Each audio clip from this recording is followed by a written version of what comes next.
श्री कृष्ण चैतन्य प्रभु नित्यानंद श्री द्वैत गदाधर श्रीवासादि गौर भक्तवृंद। हरे कृष्ण हरे कृष्ण कृष्ण कृष्ण हरे हरे हरे राम राम राम हरे हरे हरे कृष्ण कृष्ण कृष्ण हरे हरे हरे राम राम राम हरे हरे हरे कृष्ण कृष्ण कृष्ण हरे हरे हरे राम राम राम हरे हरे हरे कृष्ण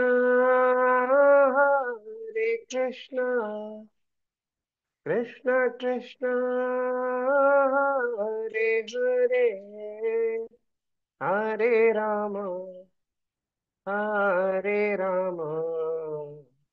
राम राम हरे हरे हरे कृष्ण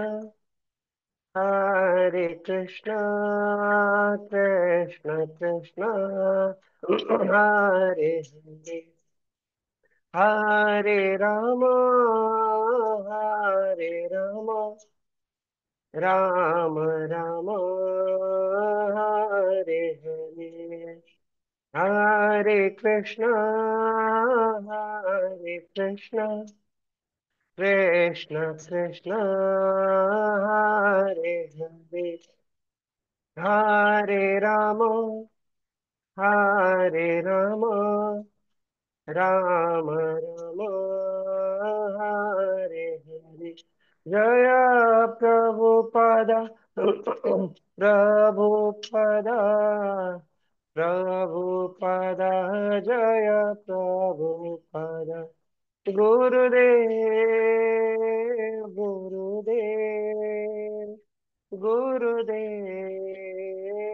गुरुदेव निताय गौरा हरि बोल हरि बोल हरि बोल हरि बोल। हरे नाम संकीर्तन की जय श्रील प्रभुपाद की जय। निताय गौर प्रेमानंदे हरि हरि बोल।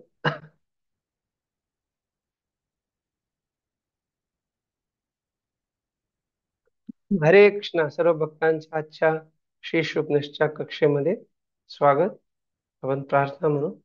ओम ज्ञानतिमिरान्धस्य ज्ञानाञ्जनशलाकया चक्षुरुन्मिलितं येन तस्मै श्रीगुरवे नमः। श्रीचैतन्यमनोभीष्टं स्थापितं येन भूतले स्वयं रूपः कदा मह्यं ददाति स्वपदान्तिकम्। वन्देऽहं श्रीगुरुः श्रीयुतापदकमलं श्रीगुरून् वैष्णवांश्च श्रीरूपं सागरजातां सहगण रघुनाथान्वितं तं सजीवं साद्वैतं सावधूतं परिजनसहितं कृष्णचैतन्यदेवं श्रीराधा कृष्णपादान् सहगण ललिता श्रीविशाखान्वितांश्च नमो विष्णुपादाय कृष्णप्रेष्ठाय भूतले श्रीमते भक्तिवेदान्त स्वामिनिति नामिने। नमस्ते सारस्वते देवे गौरवाणी प्रचारिणे निर्विशेष शून्यवादी पाश्चात्य देश तारिणे नमो महावदन्याय कृष्णप्रेमप्रदायते कृष्णाय कृष्णचैतन्य नाम्ने गौरत्विषे नमः।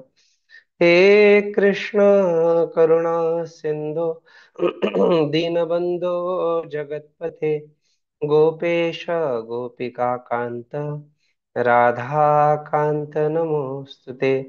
तप्त कांचन गौरांगी राधे वृंदावनेश्वरी वृषभानुसुते देवी प्रणमामि हरिप्रिये।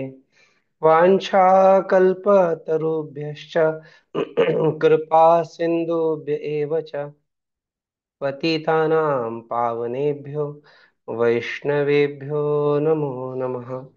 मूकं करोति वाचालं पङ्गुं लङ्घायते गिरिं यत्कृपातमहं वन्दे श्रीगुरुं दीनतारिणम्। जय श्री कृष्ण चैतन्य प्रभु नित्यानंद श्री अद्वैत गदाधर श्रीवासादि गौर भक्तरिंद। हरे कृष्ण हरे कृष्ण कृष्ण कृष्ण हरे हरे हरे राम राम राम हरे हरे।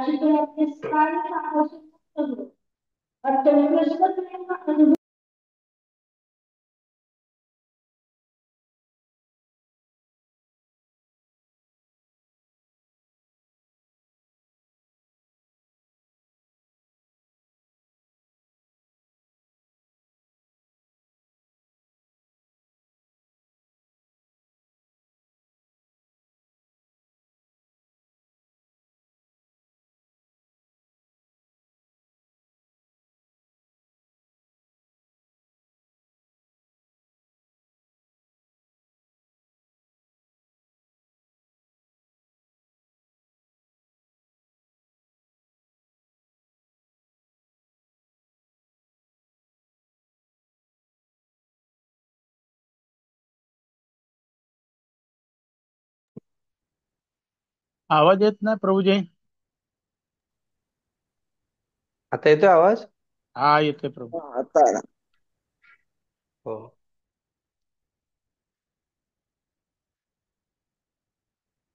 प्रशांत तू तेच तर. कीर्तन वगैरे आवाज नाही आला का? नाही आलं ना. कीर्तनच ते आवाज आता आला. ऍक्च्युली काय आलं ते दुसरा आवाज येत होता ना ते बंद करायचं ना तुमचं पण ओके ओके व्हायचं ओके, झालं. ठीक आहे ठीक आहे, तुमच्याकडनं ठीक आहे. तर इथे जे आहे बलदेव विद्याभूषण त्या लोकांना त्यांची टीका करतायत, त्यांच्यावर दोषारोपण करताय अशा लोकांना की जे अ, स्वतःच्या भोगासाठी ते कार्याला आसक्त आहेत. एके याचा अर्थ होतो एक केचित, अर्थात जो कोणी, तो उच्च स्थितीचा असो निम्नतम स्थितीचा असो विद्वान असो किंवा मूर्ख असो. त्यामुळे श्लोकामध्ये जेव्हा आपण बघतो की एके म्हटलेलं आहे त्याचा अर्थ काय की ते कोणी असू शकतो. अर्थात इथे आपल्याला ही स्पष्टता असली पाहिजे की अशा प्रकारचं जे व्यसन आहे, जे व्यक्तीला भोग करण्यासाठी कार्यान्वित करतं, त्याच्यापासून व्यक्तीने परावृत्त राहिलं पाहिजे आणि त्यामुळे तशा प्रकारचा संघही त्यागला पाहिजे.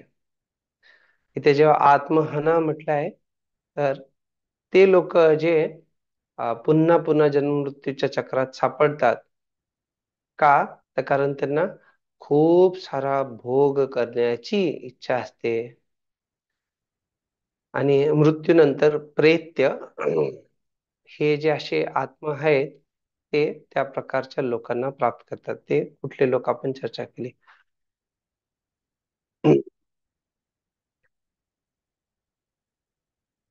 अर्थात जे लोक ज्यांच्याकडे आत्म्याचं किंवा भगवंतांचं ज्ञान आहे आणि जे भौतिक भोगासाठी जे आहे, सॉरी, ज्यांच्याकडे ज्ञान नाहीये आत्म्याचं आणि भगवंतांचं आणि जे भौतिक भोगासाठी अ, एक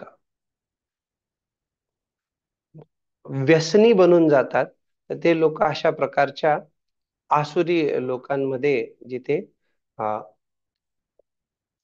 तमसा आवृतेन, जे अज्ञानाच्या अंधकाराने आच्छादित असतात, अशा ठिकाणी मृत्यूनंतर जातात. भक्तिविनोद ठाकूर जे आहेत, ते सांगतायत ते कशा प्रकारे जे धर्मासाठी कार्य करत नाहीये, आणि धर्म ते विरक्तीसाठी, धर्माद्वारे विरक्ती प्राप्त नाही करायची आहे, आणि जे निश्चित रूपाने आध्यात्मिक अनुशीलनासाठी विरक्तीचा आश्रय घेत नाहीत, ते कर्म, धर्म आणि विरक्ती हे फक्त त्यांच्या स्वार्थी हेतूंसाठी, इंद्रिय तृप्तीसाठीच असतं, आणि त्यांना निश्चित रूपाने त्यांच्या आध्यात्मिक प्रगतीसाठी काही प्रयत्न करायचा नसतो. अशी जी लोक आहे, त्यांचं जीवन मृत्यू समानच आहे. त्यामुळे भागवतमी सांगतं, न यस्य कर्म धर्माय न विरागाय कल्पते न तीर्थपाद सेवाये जीवन अपि मृतो हि सहा. अर्थात तो जीवित असून एका मृत व्यक्तीप्रमाणेच आहे. कोण तो व्यक्ती?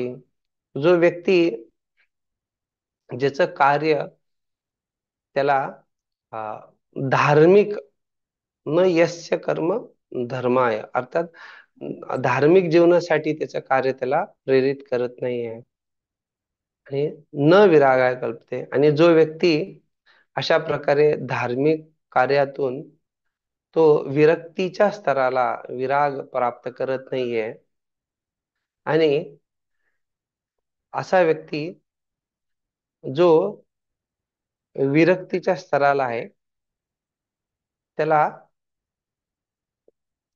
तो भगवंतांच्या भक्तीमध्ये लागत नाहीये. न तीर्थ पाद सेवाये, तर अशा व्यक्तीला निश्चित रूपाने मृतच समजलं पाहिजे, जरी तो जीवनपी, अर्थात तो जरी श्वास घेत असला, जिवंत वाटला तरी. अशा प्रकारे जे लोक वागतात, ते आपल्या स्वतःला किंवा आत्म्याला जे आहे, एक नाशवान स्थितीमध्ये टाकतात, आणि त्यामुळे त्यांना इथे आत्महा म्हटलेलं आहे.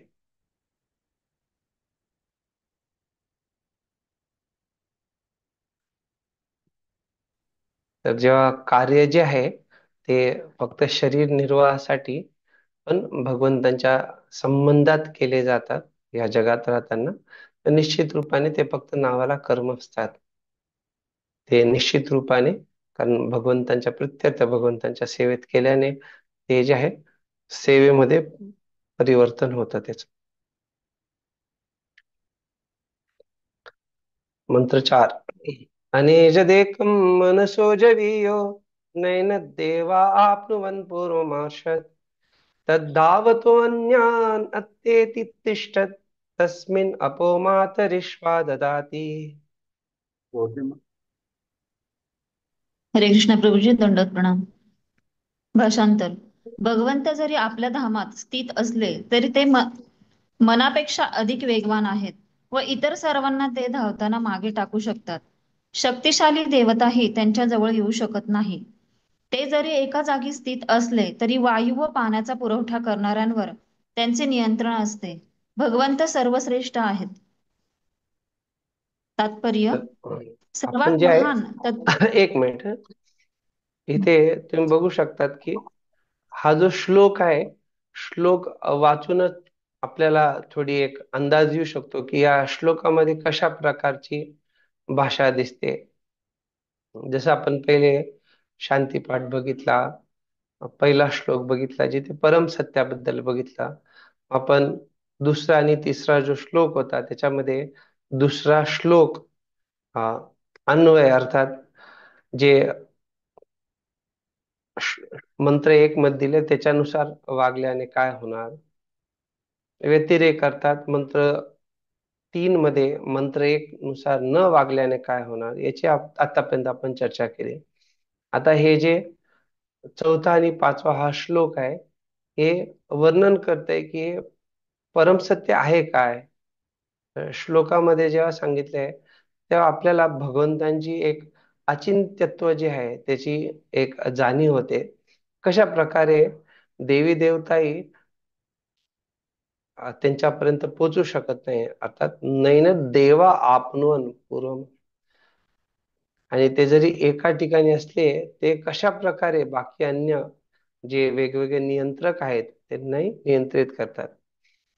तर इथे हे जे पूर्ण तात्पर्य आहे याच्यामध्ये प्रत्येक वेगवेगळे परिच्छेद जे आहेत, तर पहिला परिच्छेद मध्ये परमसत्य आपल्या तर्काद्वारे आपण जाणू शकत नाही, तर त्याच्याबद्दल प्रभुपादजी सांगतात.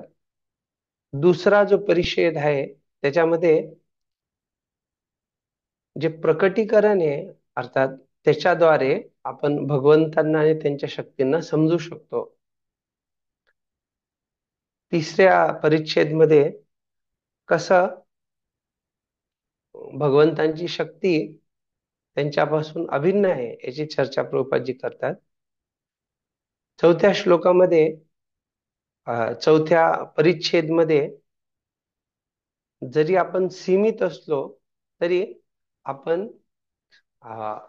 असीमितला किंवा जे अनंत आहेत किंवा जे भगवंत आहेत त्यांना आपण त्यांच्या कृपेद्वारे, अर्थात ते जेव्हा प्रकट करतील तेव्हा आपण जाणू शकतो. आणि शेवटचा जो परिच्छेद आहे त्याच्यात आपण कसं आपली भूमिका निभावली पाहिजे आणि त्याच्यानुसार आपल्याला समज प्रदान केली जाईल याच्याबद्दल स्पष्टता दिली आहे.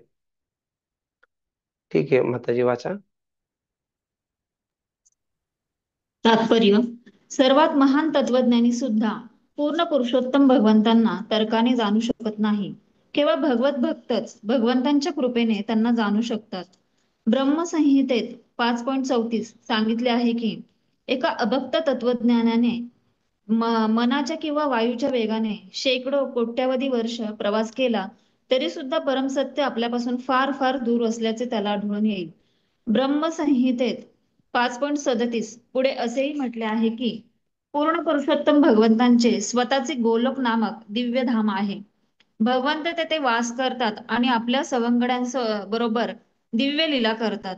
तरीही त्यांच्या अचिंत्य शक्तीने ते एकाच वेळी सृजनात्मक शक्तीच्या प्रत्येक भागात पोहोचू शकतात.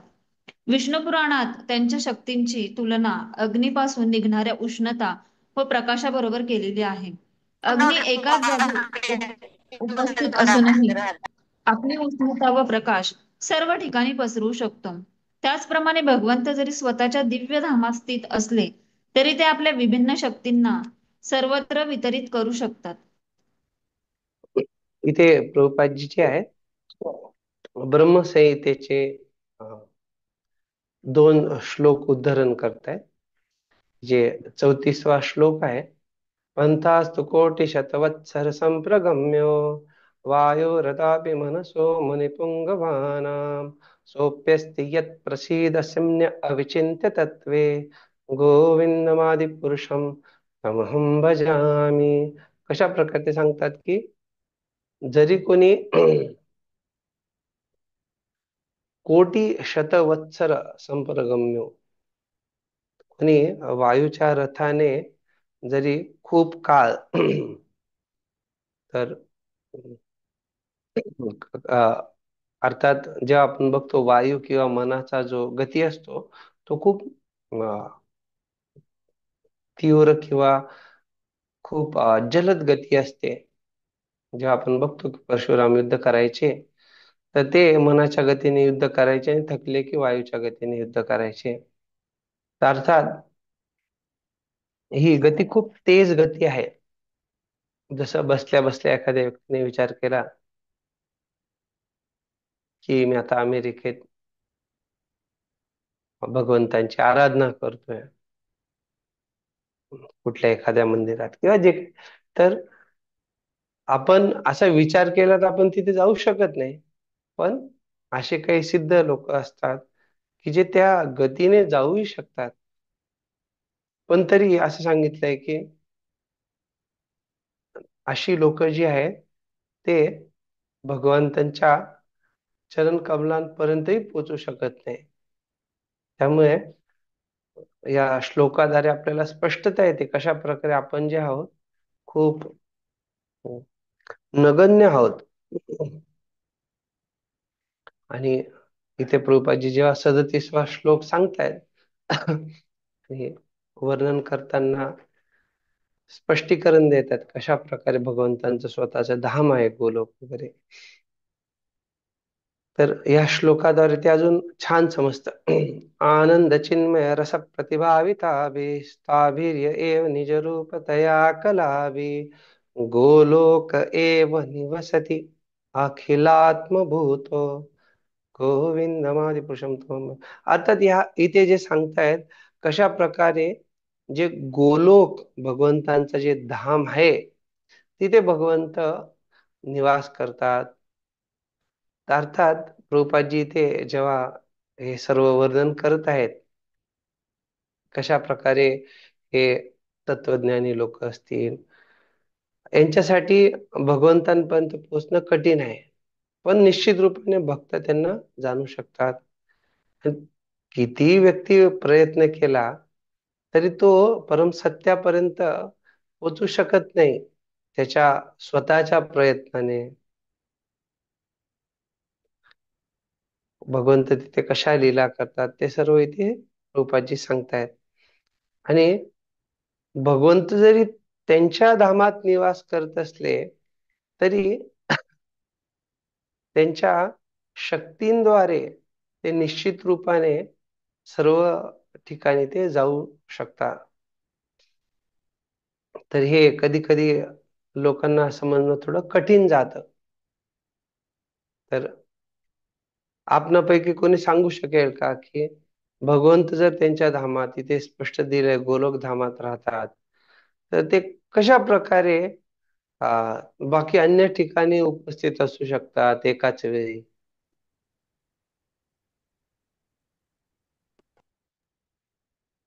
प्रभूजी भगवद्गीतेमध्ये भगवंत म्हणतायत की जसं की सूर्य मी आहे, चंद्र मी आहे, समुद्र मी आहे, असं भगवंत घेतात. तर त्या मार्फत भगवंत ते तिथे सर्वत्र उपलब्ध आहे आणि त्यांच्या अरे शक्तीद्वारे. हा, म्हणजे तुमचं म्हणणं आहे की सूर्याच्या माध्यमाने भगवंत इथे उपलब्ध आहे.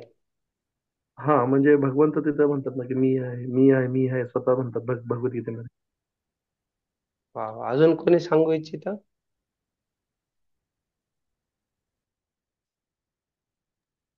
हरे कृष्ण प्रभूजी. प्रभूजी शिरोदक्षा विष्णूच्या रूपाने भगवंत प्रत्येक जीवामध्ये उपलब्ध आहे. वा.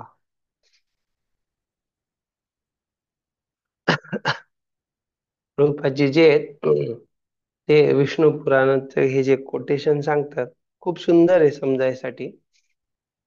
आपल्याला ह्या ज्या वेगवेगळ्या धारणा आहेत त्या ठेवायची गरज नाही. कारण हे उदाहरण जे आहे ते अग्नीबद्दल आहे आणि तेच सूर्याबद्दल आपण चर्चा करू शकतो. एक देश स्थितस्याग्निर्ज्योत्स्ना विस्तारिणी यथा परस्य ब्रह्मणः शक्ती तथेदम अखिलम जगत. तर प्रभुपादजी ह्या श्लोकाला सांगताना सांगतात कशा प्रकारे जरी अग्नी एक देश स्थित ते जरी एका ठिकाणी अग्नी स्थित असेल तरी ते काय करतं ज्योत्स्ना विस्तारिणी यथा त्याची जी उष्मा आणि प्रकाश जो आहे तो बाकी अन्य ठिकाणी तो पसरवतो किंवा वितरित करतो विस्तार करतो. तर उदाहरण दिलेलं आहे तथेदम त्याच प्रकारे परस्य ब्रह्मणः शक्ती ही भगवंतांची जी शक्ती आहे भगवंत ते सर्वत्र वितरित करतात किंवा त्या शक्तींद्वारे ते सर्व काही कार्यरत करतात. अखिलम जगत. तर हे खूप महत्वाचं आहे. त्यामुळे ते जेव्हा प्रभुपादजी देत आहेत तर आपल्याला ही स्पष्टता असली पाहिजे की ते त्यांच्या अचिंत्य शक्तीने ते एकाच वेळी पोचू शकता. याचा अर्थ काय? त्याचा अर्थ हा नाही की ते फक्त केवळ काही भौतिक ग्रह तारे त्याच्या आधारावर नाही. भगवंत जे आहे ते त्यांच्या धामात असले तरी त्यांच्या वेगवेगळ्या विस्तारांद्वारे ते निश्चित रूपाने काय करू शकतात? ते सर्वत्र पोचू शकतात. त्यामुळे शास्त्रात सांगितलंय की शक्ती शक्तिमतो अभिन्नत्वात, अर्थात शक्तिमान जे शक्ती धारण करतात आणि त्यांच्या शक्ती यांच्यामध्ये कुठलाही भेद नाहीये. तर प्रभुपादजींनी जसा आपण तो श्लोक बघितला, एक देश असते तस्य आग्नेय ज्योत्स्ना. ठीक आहे, ते इथे सांगितले, त्याचा अनुवाद प्रभुपादजींनी दिलाय. पुढे वाचा. प्राजक्ता माताजी.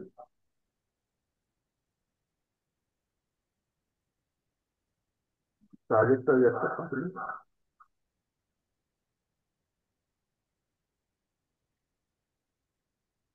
सेवाप्रेमी माताजी आहेत. हरे कृष्ण प्रभूजी, यात्रेत आहे थोडस ओके ऑडिओ. ओके. सेवाप्रेमी माताजी आहेत.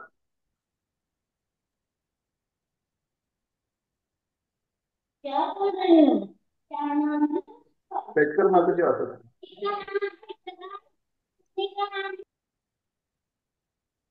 भगवंतांच्या शक्ती असंख्य आहेत. त्या 3 गटात विभागल्या जातात: अंतरंगा शक्ती, तटस्थ शक्ती आणि बहिरंगा शक्ती.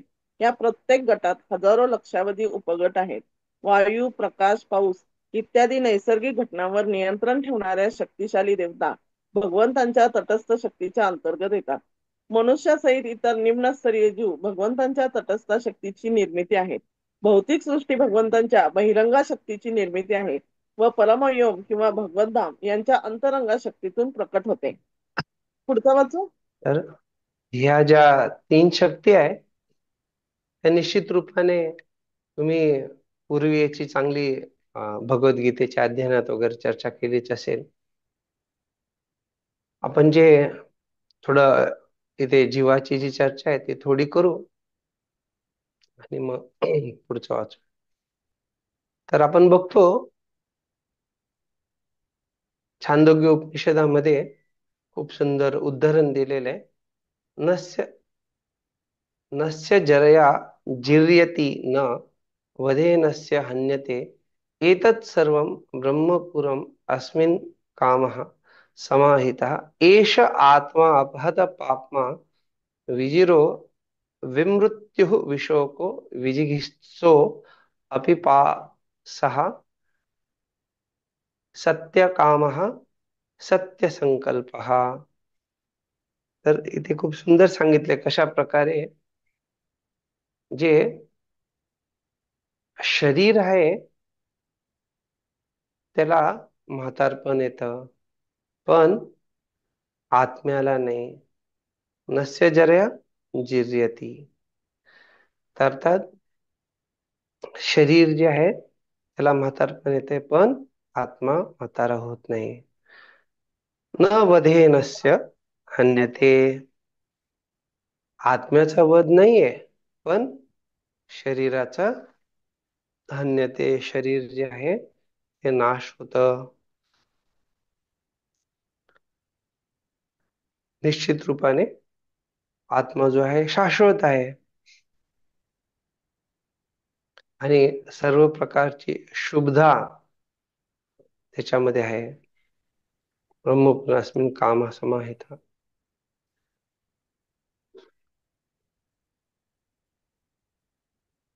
हे जे आत्मा जो आहे हा अपहत पापमा, निश्चित रूपाने तो सगळ्या प्रकारच्या पापांपासून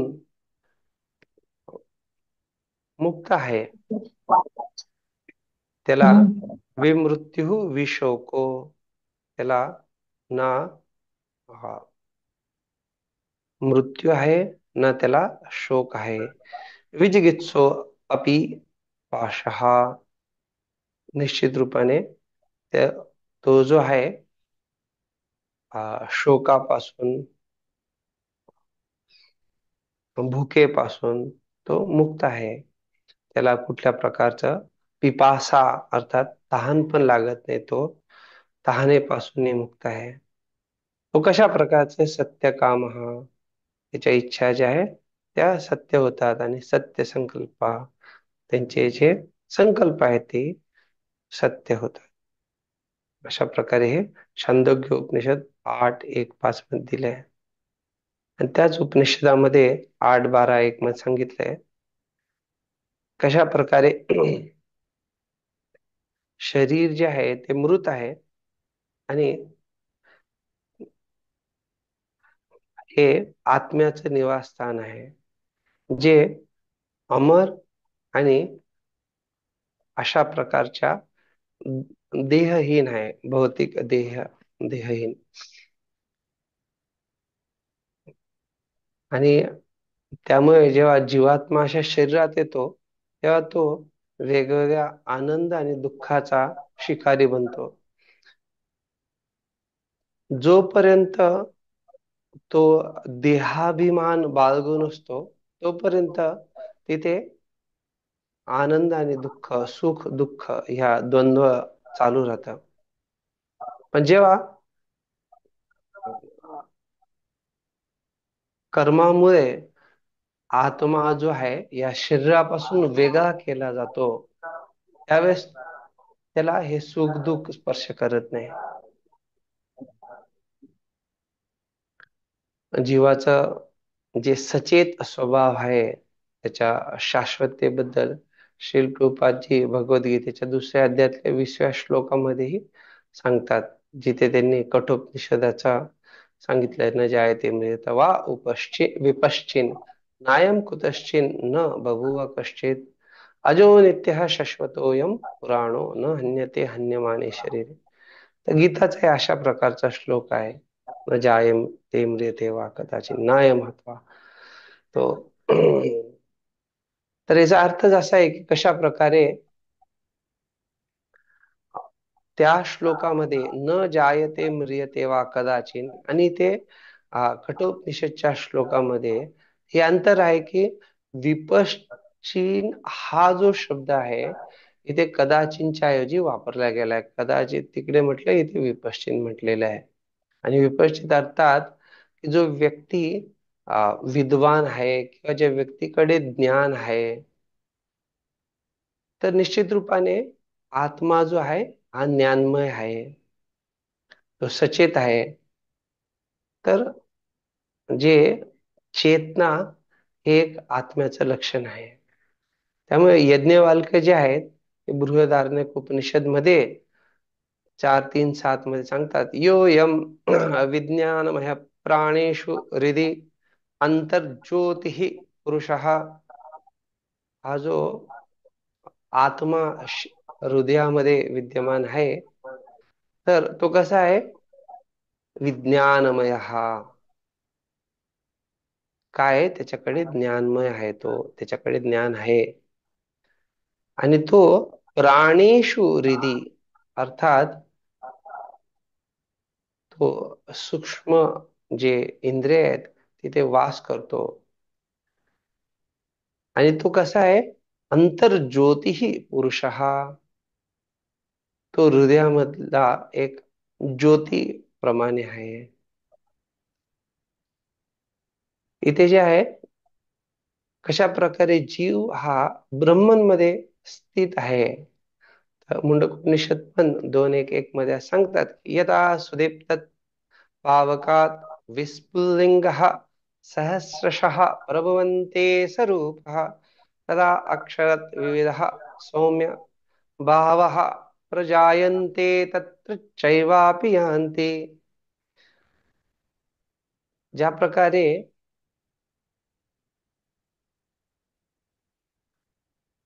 एका मोठ्या अग्नीपासून किती सारे अग्निकण जे आहेत ते बाहेर येतात, त्याच प्रकारे खूप सारे वेगवेगळ्या प्रकारचे जीव जे आहेत ते अक्षर पासून अक्षरात अर्थात त्याच्यापासून बाहेर येत आहेत आपण. त्या अर्थात अक्षरात अर्थात जे अं, ब्रह्म त्याला संबोधित करून म्हणतायत. आणि काय होतं,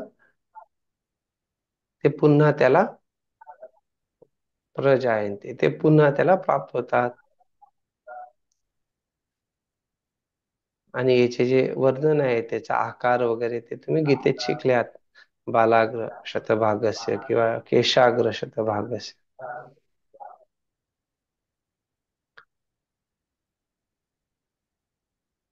श्वेताश्वतर उपनिषद मध्ये जे आहे, जीवाला एक भोक्ताच्या रूपाने प्रस्तुत केलेलं आहे. आणि भगवंत तिथे जे आहेत प्रेरितार किंवा एक नियंत्रकच्या रूपाने असतात, जे या जीवाला त्याच्या कार्यकलापांकडे बघतात. त्यामुळे ह्या श्वेताश्वतर उपनिषद मध्येच हे घोषित केलंय कशा प्रकारे जीवात्मा हा जो आहे तो स्वतःच्या कार्यांसाठी जिम्मेदार आहे. गुणान्वयो ह्य फल कर्म करता. अर्थात ते गुणान्वय अर्थात ते कार्य जी त्याची आहेत ही 3 गुणांच्या अधीन आहेत. त्यामुळे तो बघितला तर उपभोक्ता आहे त्याच्या कार्यांचा कर्मांचा. कर्माणुकणी अनुक्रमेण देही स्थानेषु रूपानी अभिसंप्रपद्यते.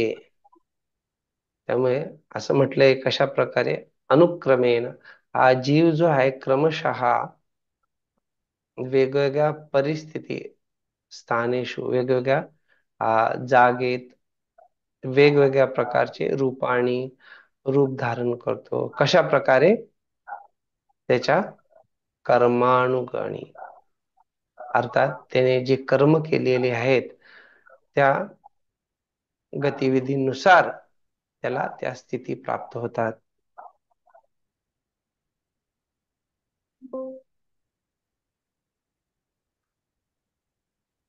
तर इथे प्रभुपादजी जेव्हा सांगतायत की वेगवेगळ्या ज्या भौतिक सुविधा आहेत त्याच्यासाठी वेगवेगळे देवी देवता त्यांचे नियंत्रकच्या रूपाने असतात. आणि ह्या ज्या सगळ्या देवता आहेत त्याही भगवंतांच्या तटस्थ शक्तीच्या अंतर्गत येतात. जीवात्मा हा पण तटस्थ शक्ती आहे. तर तुम्हाला बाकी हे माहितच आहे, बहिरंग आणि अंतरंग आहे. पुढे वाचा.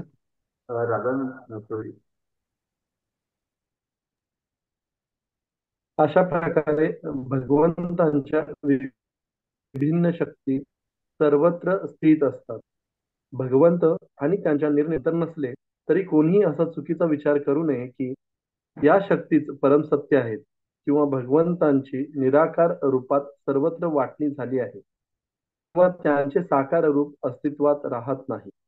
आपापल्या ग्रहण शक्तीप्रमाणे अनुमान काढण्याची लोकांना सवय झालेली असते, परंतु भगवंत आपल्या सीमित बुद्धीच्या आवाक्यात येत नसतात. या कारणास्तव उपनिषदे आपल्याला इशारा देतात की कोणीही आपल्या मर्यादित शक्तीने भगवंतापर्यंत पोहोचू शकत नाही. तर प्रभुपादजी इथे सुंदररीत्या सांगतायत कशा प्रकारे भगवंत त्यांच्या विभिन्न शक्ती सर्वत्र आहेत आणि कसं त्याच्यात काय अंतर नाही.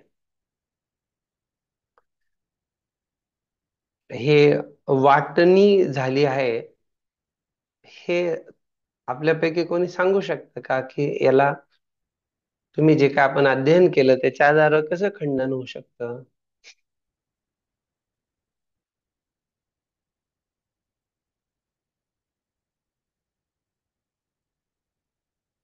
आपण याची चर्चा केली आहे कशा प्रकारे ओम पूर्णमदः पूर्णमिदं पूर्णात पूर्णमुदच्यते त्यांची वाटणी होत नाही. पूर्णमेवावशिष्यते पूर्णातून पूर्ण काढलं तरी पूर्णच राहतं, वाटणी होत नाही. आणि लोक त्यांचे प्रमाण वेगळे असतात तिथे सांगितलंय, आणि त्यांना हे समजू शकत की भगवंत जे आहे ते आपल्या बुद्धीच्या आवाकाच्या पलीकडे आहेत.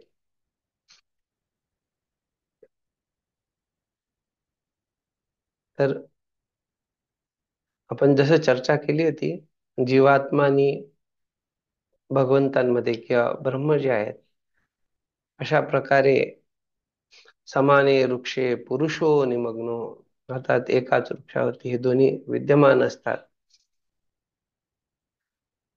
तर श्वेताश्वतर उपनिषद पुढे सांगतं 1:9 मध्ये, ज्ञानो दो अजो ईशानिशो अजहि एक भोक्तृ भोग्यार्थ युक्त अनंतश्चात्मा विश्वरूपो हि अकर्ता त्रयम यदा विंदते ब्रह्मनेतत्.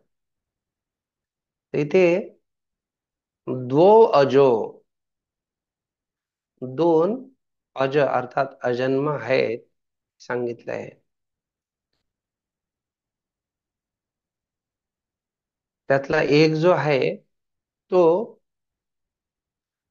सर्वज्ञ आहे, तो सर्व काही जाणणारा आहे.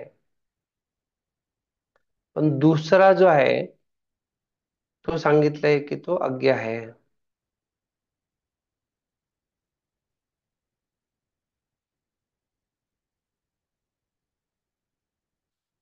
एक जो आहे त्याला शक्तिशाली किंवा असं समजले की त्याच्याकडे सर्व शक्ती आहे, आणि दुसरा जो आहे त्याच्याकडे शक्ती नाही आहे. आणि असंही म्हटलंय की अजून एक जे आहे, आता इथे मायाला संबोधित करून म्हटलेले आहे की जे अज आहे ते ह्या जो शक्तिहीन, जो अज्ञानी असा जीवात्मा आहे त्याच्याबरोबर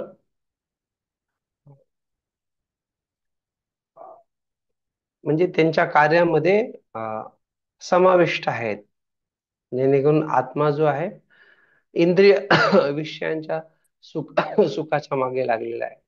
तेव्हा तिथे ह्या मायेचा पण संबंध येतो.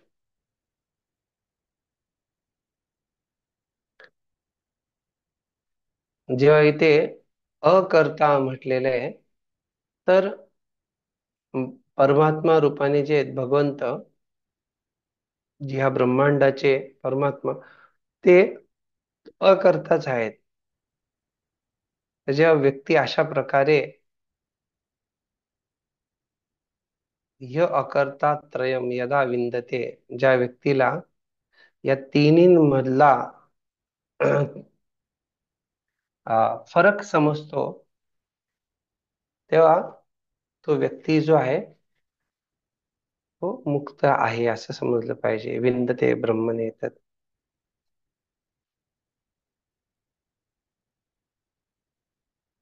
मुंडक उपनिषद 3:1-1-2 मध्ये सांगितले.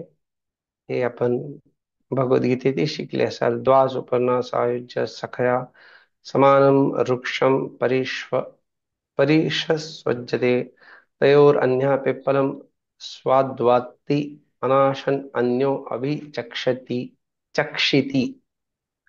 आणि ते पुढे दुसरा समाने वृक्ष याबद्दल दिले.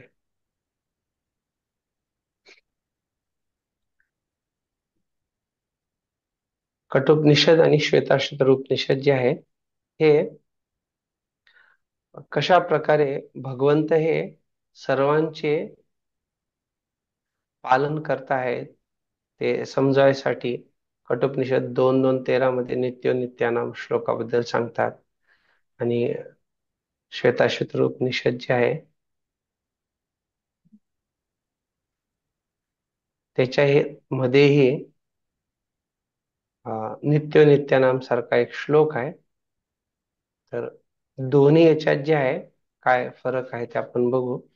कठोपनिषदचा जो श्लोक आहे त्याच्यात दिलाय, नित्यो नित्यानाम चेतनश्चेतनानाम एको बहुनाम यो विदधाति कामान तम आत्मस्तम ये अनुपश्यन्ति धीरा तेषां शांति शाश्वती नेतरेषाम. हे झालं कठोपनिषदचं. आणि श्वेताश्वतर उपनिषद सांगतं नित्यो नित्यानाम चेतनश्चेतनाम एको भवनाम यो विदधाति काम तत् कारणम संख्या योगादिगम्यम ज्ञात्वा देव मुच्यते सर्व पापय.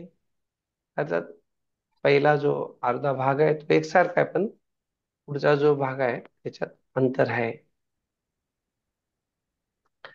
तर कठोपनिषदच्या श्लोकात सांगितलंय तम आत्मस्तमी अनुपश्यंती धीरा. जे धीर आतमध्ये शास्त्रांच्या आधारावर, शास्त्रांच्या आचार्यांच्या उपदेशांनुसार बघू शकतात, ते जे आहेत निश्चित रूपाने शाश्वत काळासाठी शांती प्राप्त करू शकतात. आणि ते जेव्हा म्हटलेलं आहे तत्कारण संख्या योगादिगम्यम ज्ञात्वा देव मुच्यते सर्व पाप आहे, तर निश्चित रूपाने व्यक्ती जे आहे इथे कशा प्रकारे सर्व पापांपासून भगवंतांना जाणल्याने मुक्त होतं ते दिलेलं आहे. तर रामानुजाचार्य सांगतात तिथे जेव्हा त्या एक शाश्वत व्यक्तीबद्दल एको नित्यो चेतना सांगितलंय, अर्थात तो बाकी अन्य सर्वांच्या इच्छांनाही अनुमती देणारा आहे. आणि जेव्हा व्यक्तीला विश्लेषणाद्वारे ही स्पष्टता येते, ती व्यक्ती अर्थात ते भगवंत आहेत, सर्व कारणांचे कारण आहेत, तेव्हा साऱ्या पापांपासून मुक्त होतो. कठोपनिषद मध्ये जीवात्मा आणि परमात्म्याचा अजूनही भेद दिलेला आहे, सांगितलेलं आहे.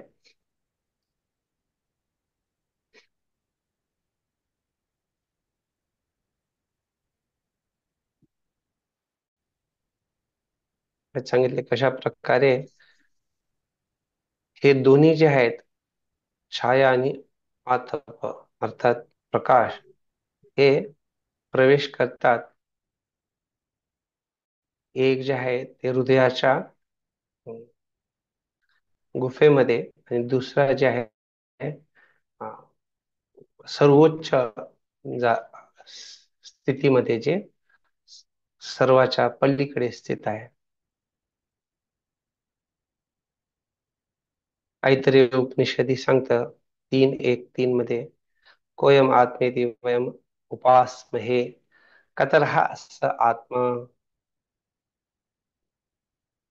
कोण आहे ज्याला आपण परमात्माच्या रूपाने आराधना करतो, कोण तो परमात्मा आहे. त्यामुळे इथे प्रश्न जो आहे हे समजतो की आ, एकापेक्षा जास्त आत्मे आहेत. सामान्यतः मायावादी लोक सांगतात की एकच आत्मा आहे, पण जेव्हा प्रश्न विचारला गेला आहे की आपण कोणाला परमात्मा रूपाने आराधना करतो, अर्थात प्रश्न दाखवतोय की केवळ एक आत्मा नाहीये, जास्त आहे. तर त्यामुळे मायावादींचा जो तत्वज्ञान आहे, त्याला इथे आपण खंडन करू शकतो. कारण मायावादी लोक ते म्हणतात की एकच आत्मा आहे, ब्रह्म, जास्त जीव नाहीयेत किंवा जीवात्मा नाहीत जे परमात्म्याच्या अधीन असतील असे. जर त्यांचं तत्वज्ञान खरं राहिलं असतं तर वेदांमध्ये अशा प्रकारे प्रश्न विचारलाच गेला नसता. आणि उपनिषद जे आहे याचं स्पष्ट उत्तर सांगतात कशा प्रकारे सजातो भूतानी अभिव्यक्त वैयख्यात किम इहान्यम विवदिष्यत इति स एतम एव पुरुषम ब्रह्म तत् मान अपश्यत श्रीमद आदर्शम इति.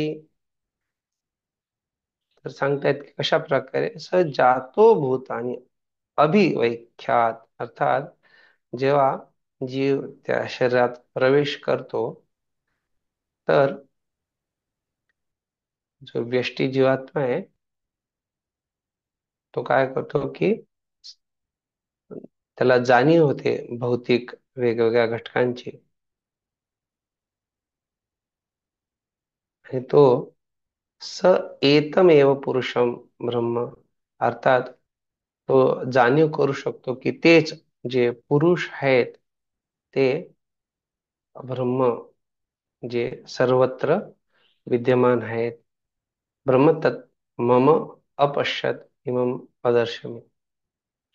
तर त्यांची तो त्याला तिथे जाणीव करतो.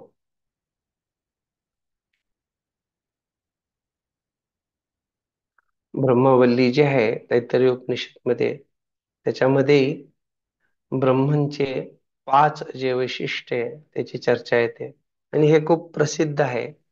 अर्थात अन्नमय ब्रह्म, प्राणमय, मनोमय, विज्ञानमय आणि आनंदमय. जेव्हा एखादा व्यक्ती अन्नमय स्थितीत असतो, अन्नमय अन्नकोश मध्ये, तर ते अन्नमय ब्रह्म. त्याचप्रमाणे प्राणमय अर्थात जे श- प्राण जे आहेत आपले किंवा श्वास, त्याला जेव्हा व्यक्ती समजतो की हेच सत्य आहे, तेव्हा ते प्राणमय ब्रह्म. हळूहळू त्याची जेव्हा स्थिती वाढते तेव्हा तो मनाशी, मनालाच आत्मा असं समजू लागतो, ही मनोमय स्थिती. आणि विज्ञानमय स्थिती अर्थात जिथे तो जड पदार्थ आणि चेतन तत्व या दोन्हींमध्ये भेद समजू शकतो. आणि सर्वोच्च स्थिती जी आहे आनंदमय अवस्था. त्यामुळे उपनिषदांमध्ये म्हटलंय तस्यैव एव शरीर आत्मा इह पूर्वस्य तस्मात् वा एतस्मात् विज्ञानमयत् अन्योंतर आत्मा आनंदमयः. म्हटलेलं आहे की जो विज्ञानमय आहे तो निश्चित रूपाने तोच आत्मा आहे जो पूर्ण आनंदाने, पूर्ण आनंदमय आहे. अशा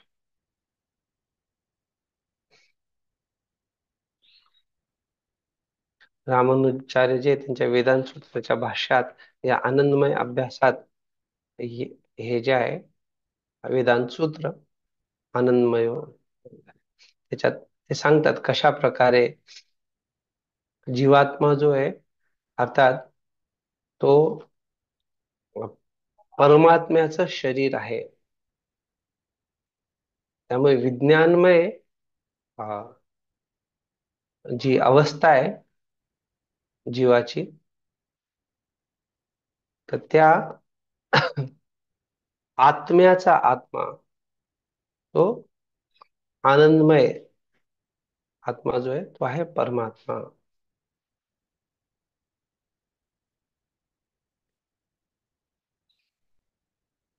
त्यामुळे उपनिषद जे आपल्याला अशा प्रकारे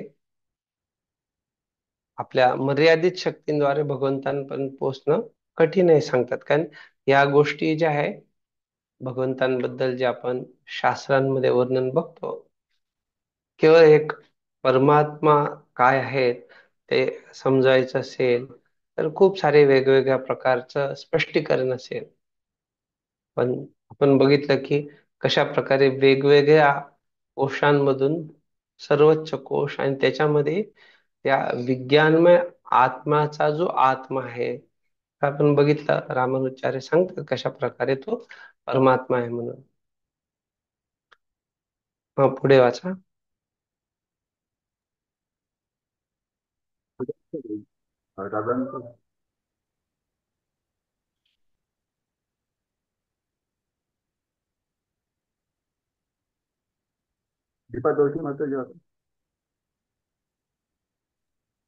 हरे कृष्ण प्रभूजी, दंडवत प्रणाम. भगवद्गीतेत 10.2 भगवंत सांगतात की त्यांना मोठमोठे ऋषी आणि शक्तिशाली देवता सुद्धा जाणू शकत नाहीत. मग असुरांबद्दल काय बोलावे? असुर तर भगवंतांबद्दल काहीही जाणण्यास अयोग्यच असतात. हा चौथा मंत्र अतिशय स्पष्ट शब्दात सुचवितो की शेवटी परम सत्य एक व्यक्ती आहे. अन्यथा त्यांच्या साकार रूपाचे समर्थन करण्यासाठी इतक्या विविधतेचा उल्लेख करण्याची गरजच नव्हती. तरी ते प्रभुपादजी जे सांगतायत की मोठे मोठे ऋषी आणि शक्तिशाली देवता, हा मोठा प्रसिद्ध श्लोक आहे गीतेचा. न मे विदुः सुरगणः प्रभवं न महर्षयः अहम आदिर्हि देवानां महर्षीणां च सर्वशः. स्पष्टता देतात कशा प्रकारे, मीच या सर्वांचा स्रोत असल्यामुळे हे काय मला जाणू शकतं. तर हे स्पष्टही आहे त्याच्यात, असं काय तर बाकी कोणीही जरी म्हटलं की नाही आम्ही जाणतो, तर ते शक्य नाही. तर जेवढं आपण भगवंतांबद्दल जाणतो ते त्यांच्या कृपेनेच आपण जाणू शकतो. आणि इथे जेव्हा सांगितलंय की चौथा मंत्र स्पष्टता देतोय की परमसत्य एक व्यक्ती आहे, नाहीतर त्यांच्या बाबतीत एवढं विस्तारित बाकी स्पष्टता द्यायची काही गरज नाही. पुढचं वाचा. पुढचं वाचा माताजी. भगवंतांच्या शक्तीच्या अंशामध्ये भगवंतांचे सर्व लक्षणे आढळत असली तरी त्यांचे कार्यक्षेत्र मर्यादित असल्यामुळे ते अंश देखील मर्यादितच राहतात. अंश कधीही पूर्णाची बरोबरी करू शकत नाही. म्हणूनच अंश भगवंतांच्या शक्तींना कधीही समजू शकत नाहीत. भौतिक प्रकृतीच्या अंमलाखालील मूर्ख व अज्ञानी जीव जे भगवंतांचे केवळ अंश मात्र आहेत, भगवंतांच्या दिव्य पदाविषयी तर्क करतात. तर्कवितर्कांनी भगवंतांचे स्वरूप समजण्यासाठी केलेल्या प्रयत्नांच्या निष्फळतेविषयी ईशोपनिषद स्पष्ट इशारा देते. वेदांचे परम उगमस्थान असलेल्या श्री भगवंतांकडूनच आपण दिव्यत्व समजण्याचा प्रयत्न करावा, कारण केवळ त्यांच्याकडेच पूर्ण ज्ञान आहे. बरोबर. आपण बघतो कशा प्रकारे प्रभुपादजी खूप सुंदर रीत्याने शक्तींबद्दलही ते स्पष्टता देतात. आणि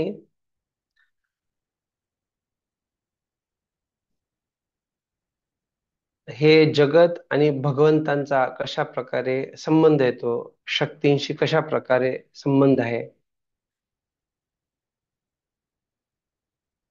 जर ब्रह्म हेच सर्वाचा स्रोत असेल तर हे भौतिक जगत कसं आलंय.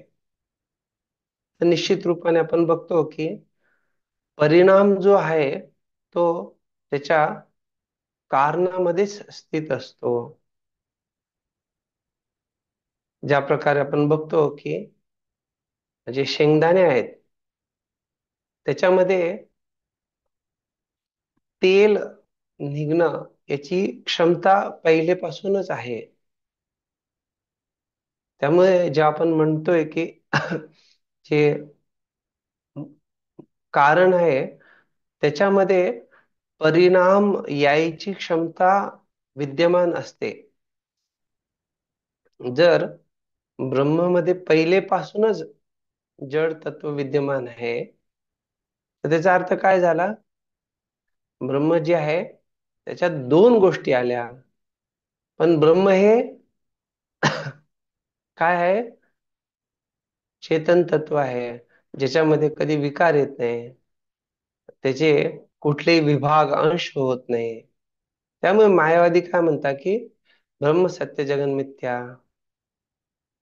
त्यामुळे हे स्पष्ट असलं पाहिजे की आपली भौतिक बंधनात सापडणं हेही सत्य आहे. प्रभुपादजी म्हणतात कशा प्रकारे भगवंतांना नकारणं हे कशा प्रकारे एक निर्विशेषवादी आहे. तुम्हाला रूप आहे, मला रूप आहे, आपल्या पूर्वजांनाही रूप होतं. त्यामुळे जे मूळ सगळ्यांचे पूर्वज आदि पुरुष आहेत त्यांना का रूप नसावं. तर मायावादी लोकांची धारणा असते की आपली रूप जी आहेत ती एक भ्रम आहे. तर जर कोणी असं म्हटलं की ते रूप जे आहे ते भ्रम आहे, त्याचा अर्थ काय झाला, की कुठेतरी खरं रूप विद्यमान आहे आणि हे भ्रम येतंय कुठून. त्यामुळे रामानुजाचार्य जे सांगतात की तत्वमसी, की तुम्ही त्या ब्रह्मचाच एक अंश आहात. मध्वाचार्य जेव्हा तत्वमसी बद्दल बोलतात ते सांगतात की हे भगवंतांचे विष्णूंची नावं आहेत. तर मध्वाचार्य सांगतात तेव्हा ते सामान्य लोकांच्या समजेच्या थोडं कठीण आहे, पण ते स्पष्टीकरण देतात. ते समजण्यासाठी त्यांचे जे अनुयायी आहेत व्यासतीर्थ, त्यांनी एक एक वाक्याला घेऊन त्याच मध्वाचार्यांच्या टीकेवरती स्पष्टीकरण दिलेलं आहे आणि त्याच्याच आधारे त्यांनी मायावादाला जोरदार खंडन केलंय. जरी मायावादी असं म्हटले की मायेचं अस्तित्व आहे आणि नाही पण आहे, अर्थात हे अचिंत्य आहे, तर हे कसं शक्य आहे का? कारण ते म्हणतात की हे निर्वचनीय आहे. पण जे जड तत्व आहे हे पूर्ण ब्रह्म असू शकत नाही, कारण जड तत्वामध्ये विकार येतो. एकदा असं झालं की श्रील प्रभुपादजींकडनं प्रवचन मध्ये एकाने ऐकलं की हे जगत जे आहे हे असत्य आहे, आणि त्याने भिंतीकडे जाऊन त्याच्यावरती आपलं डोकं मारलं आणि त्याला लागलं खरोखर. आणि त्यांनी प्रभुपादजींना विचारलं की कशा प्रकारे, अरे हे जर असत्य आहे तर मला कसं काय लागलं. प्रभुपादजींनी सांगितलं की जोपर्यंत ती भिंत आहे ते तात्पुरती ती आहे, पण असत्य कशी समजली पाहिजे का, तर ती कारण तात्पुरती आहे म्हणून. ती जर भिंत तुटली, तू डोकं मारायला गेला, लागणारच नाहीये. अर्थात ती भिंत आहे तोपर्यंत हे स्पष्ट माहित असलं पाहिजे की हे जरी असत्य सांगण्याचा दृष्टिकोन हा काय आहे की ते क्षणभंगूर आहे. त्यामुळे हे स्पष्टतेने समजलं पाहिजे की ते सांगण्यामागे मुद्दा काय आहे. जर कोणी म्हटलं की अरे मी आत्मा आहे त्यामुळे 100 मजल्यावर उडी मारणार, तर शरीर जे आहे ते शरीर तर या भौतिक प्रकृतीच्या नियमांच्या अधीन आहे. त्यामुळे या गोष्टी स्पष्ट असल्या पाहिजे. सामान्यतः मायावादी लोक जे आहेत ते चर्चा करताना दोन प्रकारे चर्चा करतात, व्यावहारिक आणि पारमार्थिक अशा प्रकारे. मग शंकराचार्यांनी जे आहे 5 महावाक्य घेतले आणि बाकी याला त्यांनी, बाकी शास्त्रातली जी वाक्य आहेत त्यांना ते गौण वृत्ती म्हणायचे. पण मध्वाचार्य जे आहेत ते अगदी स्पष्ट सांगतात कशा प्रकारे जड पदार्थ आणि चेतन तत्व हे दोन्हीही भगवंतांच्या अधीन आहेत किंवा भगवंतांच्या इच्छेने कार्यान्वित होतात. त्यामुळे हे जेव्हा स्पष्टता होते, त्यामुळे कोणी म्हटलं की ब्रह्म हे एकच सत्य आहे, तर ते अ, तिथे स्पष्टता येते का, तर इथे भगवंतांच्या अधीन या दोन्ही गोष्टी याची स्पष्टता दिली जाते मध्वाचार्यांच्या नुसार.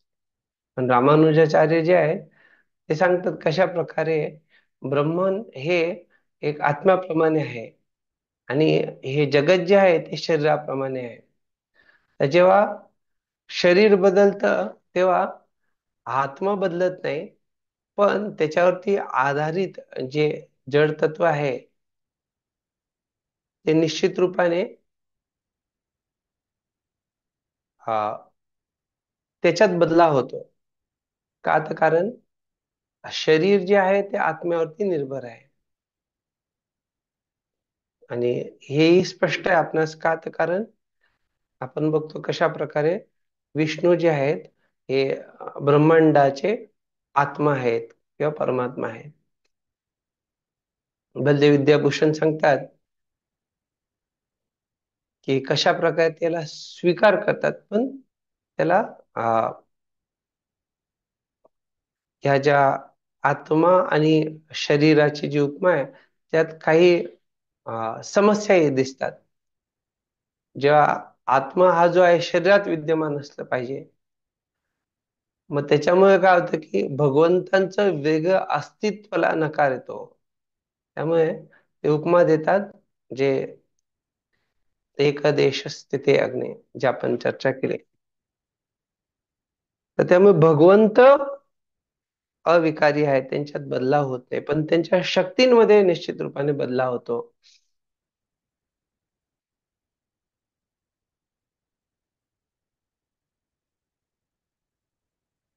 बलदेव विद्याभूषण सांगतात की ह्या वेगवेगळ्या शक्तींना जे आहे, कशा प्रकारे आपण पद्धतशीररित्या समजून घेतलं पाहिजे, आणि त्याच्यानेच आपल्याला हे भगवंतांचं जे पूर्ण ज्ञान आहे ते आपण प्राप्त करू शकतो. आता जे आहेत भगवंतांच्या वैयक्तिक वैशिष्ट्यांबद्दलही इथे पुढे चर्चा केली जाते. ठीक आहे, पुढे वाचू शकता. मेघा माताजी होता. याच्यावरती मला एक थोडं विचारायचं होतं की आपणापैकी जे भक्त नियमित प्रभुपादजींची पुस्तकं असतात, ते इथे असं का सांगितले की भौतिक प्रकृतीच्या अंमलाखाली मूर्ख व अज्ञानी जीव, हे सारखं मूर्ख अज्ञानी का म्हणतात? कोणी सांगू शकेल का?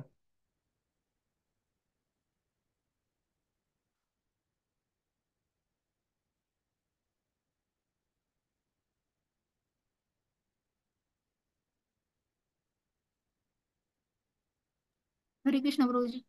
प्रभूजी हम्म. प्रभुपादांच्या म्हणजे गीतेमध्ये प्रभुपाद तात्पर्यामध्ये असंही म्हणतात की जे लोक देवी देवतांची पूजा करतात त्यांना मूर्खही म्हटले गेलेले आहे. मूर्ख. हा, नाही, बरोबर आहे, भगवंतही म्हणतात. मुद्दा हा आहे की अशा प्रकारे का सांगतायत ते?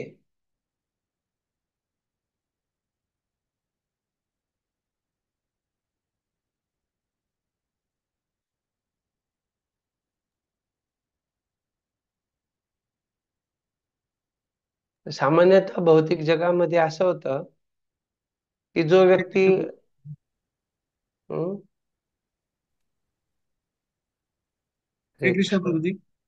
हा, हा प्रभूजी, अज्ञानी म्हणजे ते भगवंताचे फक्त अंश आहेत. ते पूर्ण ह्या मनुष्य जन्म कशासाठी झालेला आहे त्याचं ध्येय जाणत नाहीत, की मनुष्य जन्म आपल्याला भगवंताची भक्ती करण्यासाठी आणि भगवत धामात जाण्यासाठी झालेला आहे. त्याच्याबद्दल त्यांचं ज्ञान नाहीये. ते अज्ञानी आहेत आणि मूर्ख आहेत. भौतिक जगातच ते भौतिक संपत्ती जमा करण्यामध्ये आणि बाकीच्या गोष्टीमध्ये गुंतून जातात. जो काय अमूल्य जन्म आहे आपला मनुष्य जन्म, तो कशासाठी मिळालाय तर त्याचं ज्ञान नसतं त्यांना, म्हणून त्यांना अज्ञानी म्हणलं जातील. हरे कृष्ण. तर सामान्यतः आपल्या या अनुभवामध्ये आपण बघतो कशा प्रकारे बऱ्याचदा लोक जे आहेत ते प्रवचन ऐकतात. बऱ्याचदा ते त्यांना सर्व गोष्टी माहीत असतात की अरे अशा प्रकारे आध्यात्मिक संस्था आहे, एवढ्या साऱ्या धार्मिक संस्था किंवा ज्यांना आध्यात्मिक म्हटलं जातं त्या संस्थेमध्ये लोकांना फसवलं जातं चक्क. त्याच्यानंतर जर आपल्याला काही एखाद्या ठिकाणी शुद्ध माल प्राप्त होतोय, शुद्ध ज्ञान प्राप्त होतंय, त्याच्यानंतर ही व्यक्ती का, तर तो या तीन गुणांनी नियंत्रित असतो. त्यामुळे इथे जेव्हा प्रभुपादजी अशा प्रकारे सांगतायत मूर्ख अज्ञानी, ते आपल्यासाठी सांगितलेलं आहे. आणि ते आपल्याला समजत नाही, आपल्याला वाटतं दुसऱ्यासाठी सांगितलेलं आहे. नेहमी जे आहे आपली मानसिकता असते की ते माझ्यासाठी नाही, ते दुसऱ्यासाठी सांगितलंय. का तर त्या दुसरा मूर्ख आहे, दुसरा जे आहे ना त्याला अक्कल नाही, त्याला अज्ञान आहे. नाही नाही, ते तसं नाही, ते इथे कोणासाठी सांगितलंय? आपल्यासाठी सांगितलंय. का की किती ते म्हणतात की दुसऱ्या सांगी ब्रह्मज्ञान आणि स्वतः कोरडे पाषाण. तर ही परिस्थिती सामान्यतः भारतामध्ये तरी असं दिसलं जातं की लोक भरपूर दुसऱ्यांना उपदेश करू शकतात, पण जेव्हा वैयक्तिक पालन करण्याची गोष्ट येते तेव्हा ते खूप मोठी समस्या होते. त्यामुळे हे जे उद्देशून बोललेलं आहे ते जर आपण स्वीकार केलं आणि त्याच्यानुसार आपल्यामध्ये बदलाव आणला तर आपल्यासाठी मोठा फायदा आहे. त्यामुळे लक्षात ठेवलं पाहिजे की हे जेव्हा जेव्हा येतंय तेव्हा ते कोणाला संबोधन आहे, ते आपल्या स्वतःसाठी, आपल्यामध्ये बदलाव यावा त्याच्यासाठी हे सांगण्यात आलेलं आहे. कोणी म्हणू शकतं नाही नाही आम्ही भौतिक प्रकृतीच्या अंमलाखाली नाही आहेत, असे काही महात्मे असू शकता इथे. आपणापैकी किती लोकांना वाटतं की आपण नाही आहोत भौतिक प्रकृतीच्या नियंत्रणामध्ये? तुम्ही हात वर करू शकता.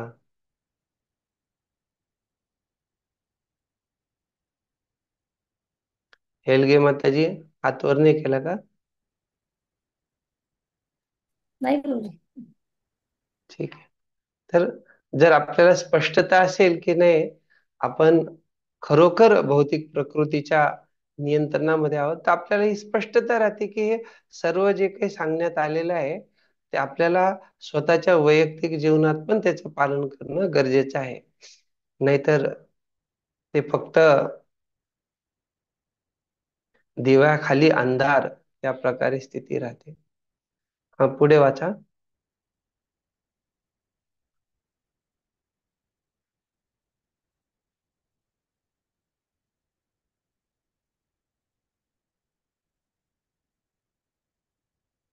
हरे कृष्ण प्रभूजी, वाचू का मी?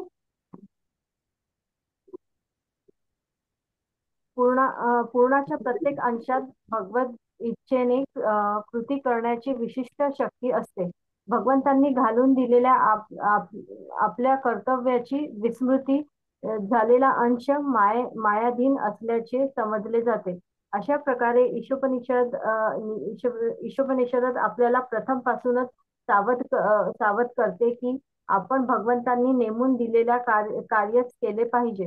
मात्र याचा असा अर्थ होत नाही की जीवात्म्याला स्वतः पुढाकार घेण्याची शक्ती नसते. तो भगवंतांचा अंश असल्यामुळे त्याच्यात भगवंतांच्या पुढाकार घेण्याच्या शक्तीचाही अंश असतो.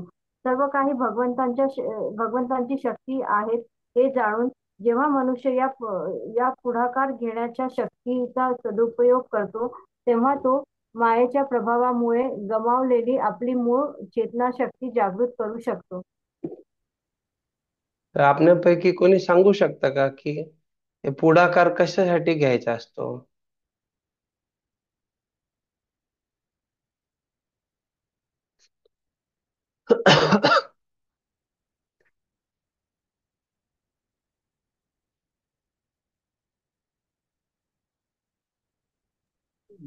पुढाकाराचं एक हे उदाहरण प्रभूजी, म्हणजे प्रचार हे एक पुढाकार घेण्याचं एक उत्तम उदाहरण आहे. म्हणजे भक्ती तर करतात सगळे, परंतु सगळे प्रचार करू नाही शकत. तर प्रचार तो आपलं जे मिशन आहे इस्कॉनचं, हे प्रचाराचं मुवमेंट आहे. तर प्रचार करणं म्हणजे एक पुढाकार घेणं, म्हणजे भगवंतांची जी हे आहे सत्ता म्हणा किंवा भगवंतांचं जे महात्म्य आहे हे लोकांपर्यंत पोहोचवणं, हे पुढाकाराचं एक उदाहरण आहे. ओ, छान. तर प्रभुपादजी इथे जे आहे स्पष्टता देऊ इच्छिता की निश्चित रूपाने आपल्यामध्ये एक सक्रिय राहण्याचा स्वभाव आहे. आपल्याला भगवंतांनी बुद्धी दिलेली आहे. आणि काय होतं की सामान्यतः जर आपण ते आपला सक्रिय स्वभाव भगवंतांच्या सेवेत नाही वापरला तर आपण काय करू, त्याला कुठल्या ना कुठल्या वादामध्ये आपण त्याला लावू. पण तेच जर भगवंतांच्या सेवेमध्ये लावलं तर निश्चित रूपाने आपण आपली जी मूळ चेतना आहे त्याला पुनर्जागृत करू शकतो. अर्थात आपला जो मायेशी संग झाल्यामुळे आपल्याला विस्मृती प्राप्त झाली आहे, तेच भगवंतांच्या सेवेमध्ये पुढाकार घेतल्याने आपण त्याला त्या विस्मृतीला घालून जी भगवंतांच्या संबंधात स्मृती आहे त्याला आपण जागरूक करू शकतो.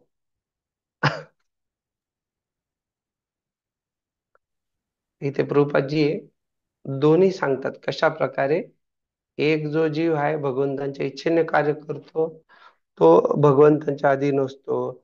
दुसरा जीव जो आहे आपल्या कर्तव्यांना विसरलाय तो मायाधीन आहे. हे सुरुवातीपासून अर्थात जे पहिला श्लोक आहे त्याच्यापासूनच ईशावास्यमिदं सर्वम यत् त्याच्यापासून स्पष्टता दिली आहे कसं कार्य करायचं आणि त्या सगळ्या आपण चर्चा केल्या आहेत. शेवटचा परिच्छेद. अर्चना बोलतो मध्ये बोलतो. हरे कृष्ण दंडोत्पणा. भगवंत सर्व शक्तींचे उगमस्थान असल्यामुळे प्रत्येक शक्तीचा उपयोग भगवंतांच्या इच्छापूर्तीसाठी केला पाहिजे, इतर कारणांसाठी नव्हे. असा विनम्र भाव धारण केलेला मनुष्यच भगवंतांना जाणू शकतो. भगवंतांना त्यांच्या सर्व रूपात जाणणे, त्यांच्या शक्तींना समजणे व या शक्ती त्यांच्या इच्छांनुसार कसे कार्य करतात हे जाणणे हेच पूर्ण ज्ञान होय. भगवंतांनी सर्व उपनिषदांचे सार असलेल्या भगवद्गीतेत या सर्व गोष्टींचे वर्णन केले आहे. हरे कृष्ण. सामान्यतः जे आहे प्रभुपादजी जेव्हा अन्य धर्मांची चर्चा करायची, ईसाई धर्म, इस्लाम धर्म, तर त्यांचे जे विचार आहेत ते कुठल्या दृष्टिकोनातून असतात, तर त्यांना सामान्यतः हे माहित आहे की भगवंत महान आहेत, ईश्वर महान आहेत, पण त्यांना माहित नाही की ईश्वर किती महान आहेत, कशा प्रकारे ईश्वर महान आहेत. अर्थात कुठल्या दृष्टिकोनातून तुम्ही म्हणू शकता की हा भगवंत हा ह्या दृष्टिकोनातून महान आहे. जसं आपण भगवंतांची षडैश्वर्य अन्य अन्य चर्चा करतो तर ती त्यांच्याकडे स्पष्टता नाहीये की भगवंत किंवा ईश्वर कशा प्रकारे महान आहेत. ते त्यांच्या त्यांच्या दृष्टिकोनातून त्याचे वेगवेगळे त्यांचे आपले प्रतिसाद असतात, उत्तर असतात.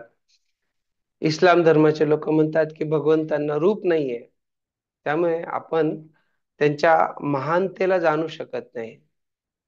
जे ईसाई धर्माचे लोक आहेत ते सांगतात की ईश्वर इतके महान आहेत की आपण त्यांच्या महानतेला जाणू शकत नाही.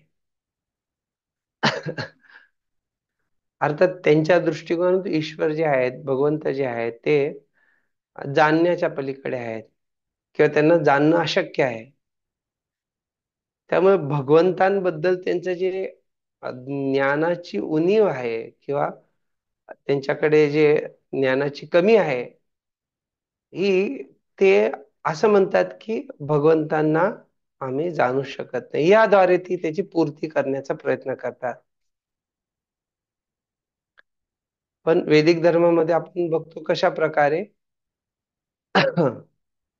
भगवंतही स्वतः गीतेमध्ये सांगतात हे यथा मां प्रपद्यन्ते तथैव भजाम्यहम्. कशा प्रकारे भगवंत जे स्वतः प्रकट करतात स्वतःला,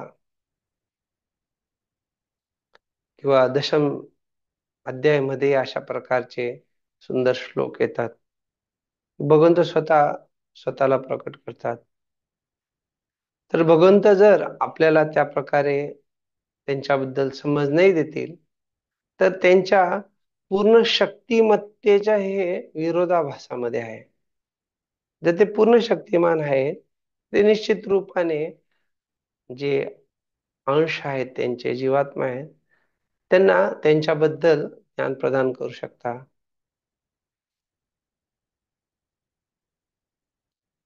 जेव्हा मायावादी एका बाजूला अनिर्वचनीय म्हणतात तर वैष्णव दुसऱ्या बाजूला म्हणतात की अशा प्रकारचे खूप सारे वचन आहेत ज्याच्याद्वारे किंवा अनंत वचन आहे ज्याच्याद्वारे भगवंतांचं गुणगान केलेलं आहे.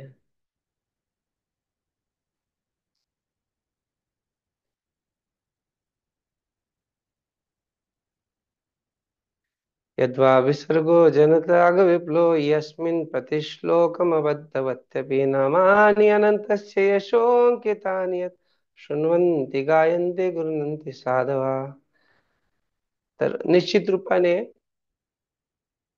यद्वाग विसर्गो जनताग विप्लो, जी भगवंतांच्या गुणगानासाठी वाक्य आहेत, त्याच्याने जनतेच्या जीवनातलं जे पाप आहे ते नष्ट होतं.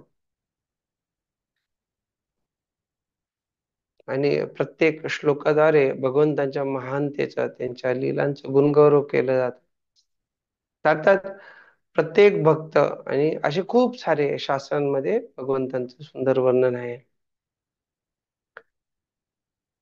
बघितलं जातं जे भौतिकतावादी लोक आहेत आणि मायावादी लोक आहेत, त्यांचा जो इंद्रियांच्या बाबतीत व्यवहार आहे तो टोकाच्या भूमिकेचा आहे. भौतिकतावादी लोक अगदी अशा प्रकारे भोग करायला जातात की त्या भोगाने ते मरतील, रोग होतील. अर्थात कधी कधी पिता पिता तिथेच तो पडेल किंवा गटारीत पडेल किंवा जे काय असेल. अर्थात मुद्दा हा की ते एकदम टोकाची भूमिका असते त्यांना इंद्रियांशी व्यवहार करताना.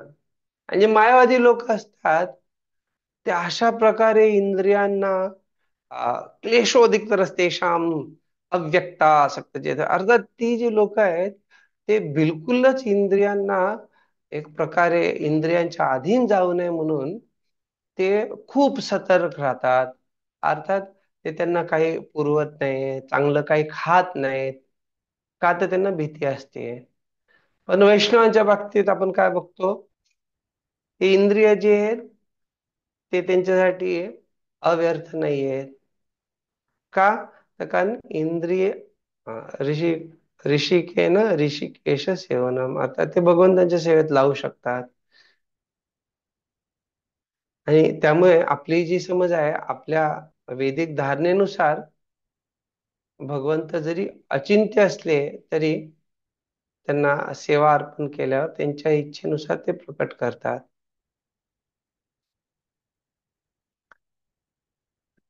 भौतिकवादी लोक जेव्हा म्हणतात की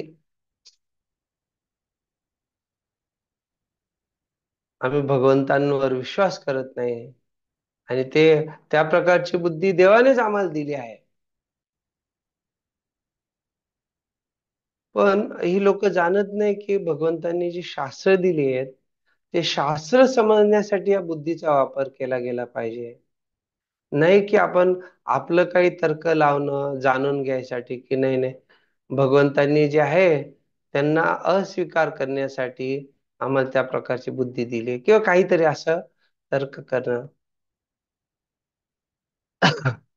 तर जेव्हा भगवंतांबाबतीत समजून घ्यायचंय तर महत्वाचं काय की व्यक्तीने त्या प्रकारे जे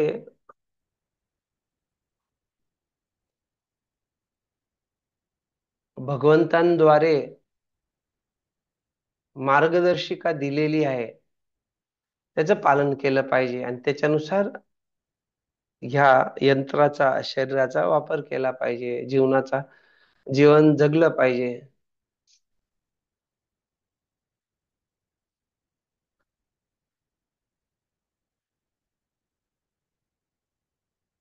इथे जेव्हा प्रभुपादाजी हनुमान वगैरे सांगतात, सामान्यतः हे लोक हनुमानचा उपयोग जे आहे ते मानसिक तर्कासाठी करतात, जे खरं बघितलं तर निषिद्ध आहे. आणि विचार जे आहेत ते तात्विक तर्कासाठी करतात. तर अनुमान निषिद्ध आहे अशा प्रकारचं जिथे मानसिक चिंतन जे आहे केले जात आहे. पण जेव्हा तात्विक चिंतन केलं जातं विचारांद्वारे तर ते त्याच्यात कुठल्याही प्रकारची समस्या नाही. का तर कारण तात्विक चिंतनाद्वारे आपल्याला तत्वज्ञान चांगलं समजू शकतं. सिद्धांत बलिया चित्तेन करालस यह है ते कृष्ण लागे सद्गुण.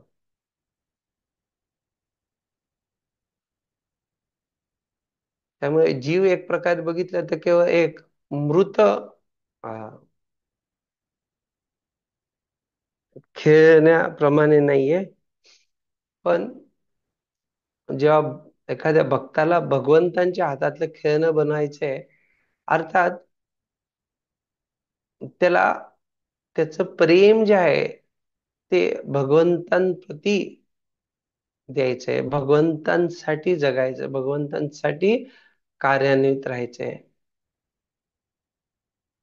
शास्त्रांमध्ये असंही सांगितलंय काही काही ठिकाणी, जसे मुचकुंद महाराज म्हणतात की मी स्त्रियांच्या हातातला एक खेळणारा खेळणारं बाहुल, एक बाहुल्याप्रमाणे वागत होतो. पण अशा प्रकारे कोणी केलं तर निश्चित रूपाने त्याचे भौतिक संसारात जे आहे अज्ञान हे वाढतच राहील. म्हणजे आपण स्वेच्छेने भगवंतांचे सेवक बनतो, दास बनतो, तर आपण अज्ञानातून बाहेर येऊ शकतो.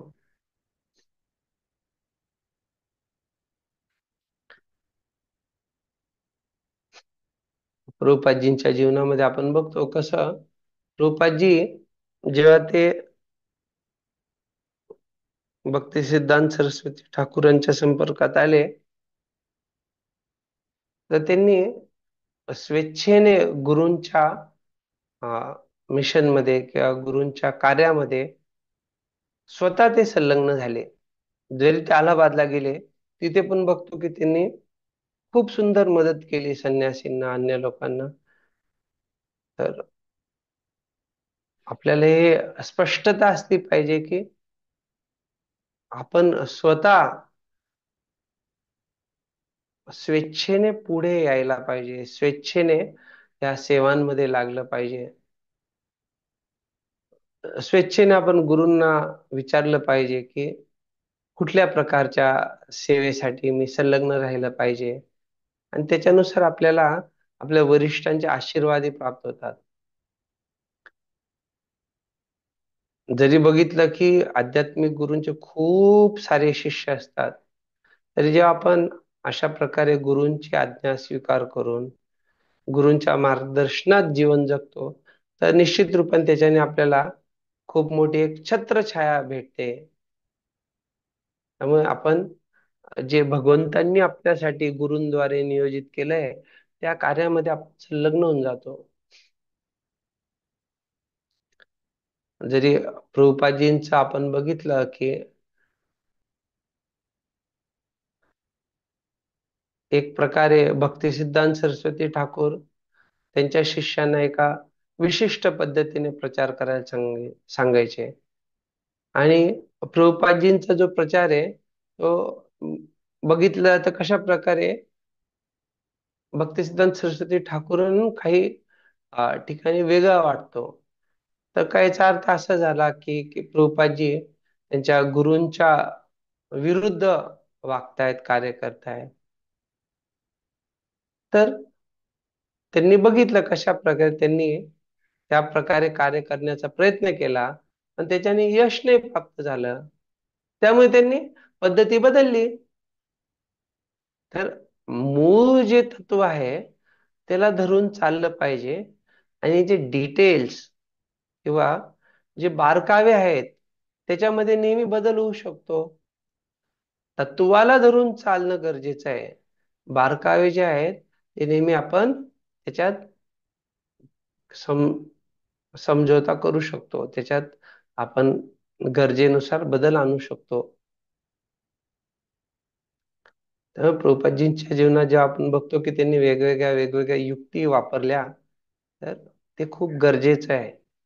भगवंतांच्या सेवेमध्ये आपण वेगवेगळ्या युक्ती, वेगवेगळे प्रयत्न, जेणेकरून जे हेतू आहे प्रचार करण्याचा तर तो सफल व्हावा.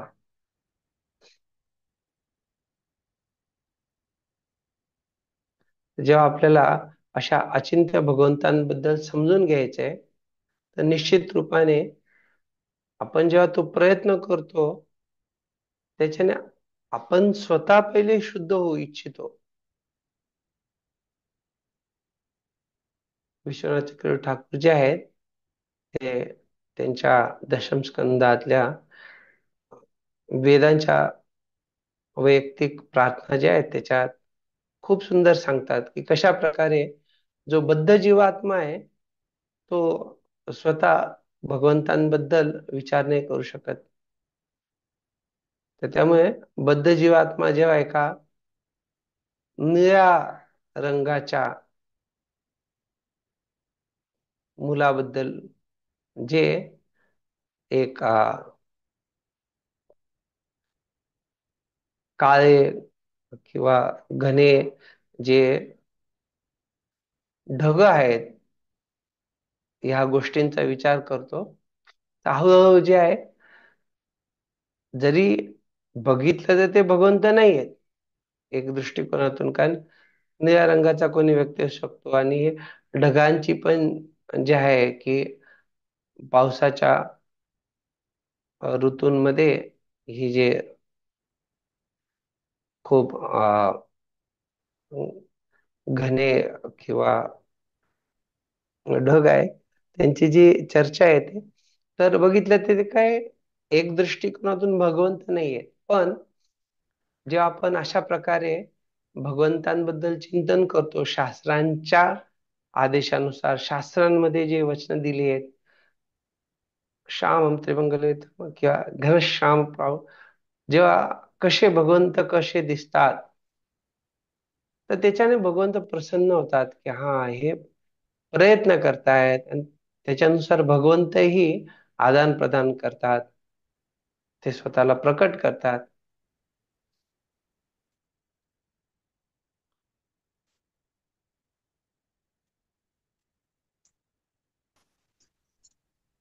तर इथे हे जे सांगतायत कशा प्रकारे आपण सर्व शक्तींचा भगवंतांच्या सेवेत वापर केला पाहिजे, तर निश्चित रूपाने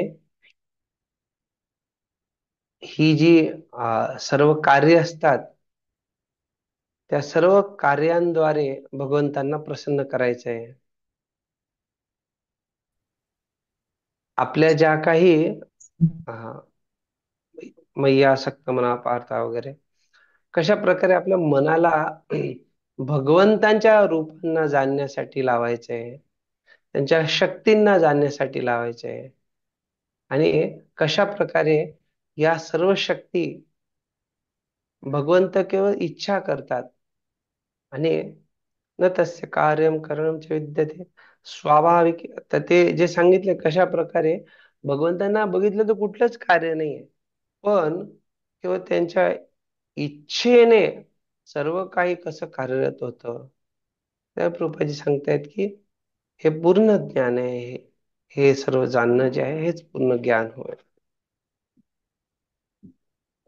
आणि भगवंतांनी हे भगवद्गीतेत स्पष्टही केलेलं आहे या पूर्ण ज्ञानाबद्दल.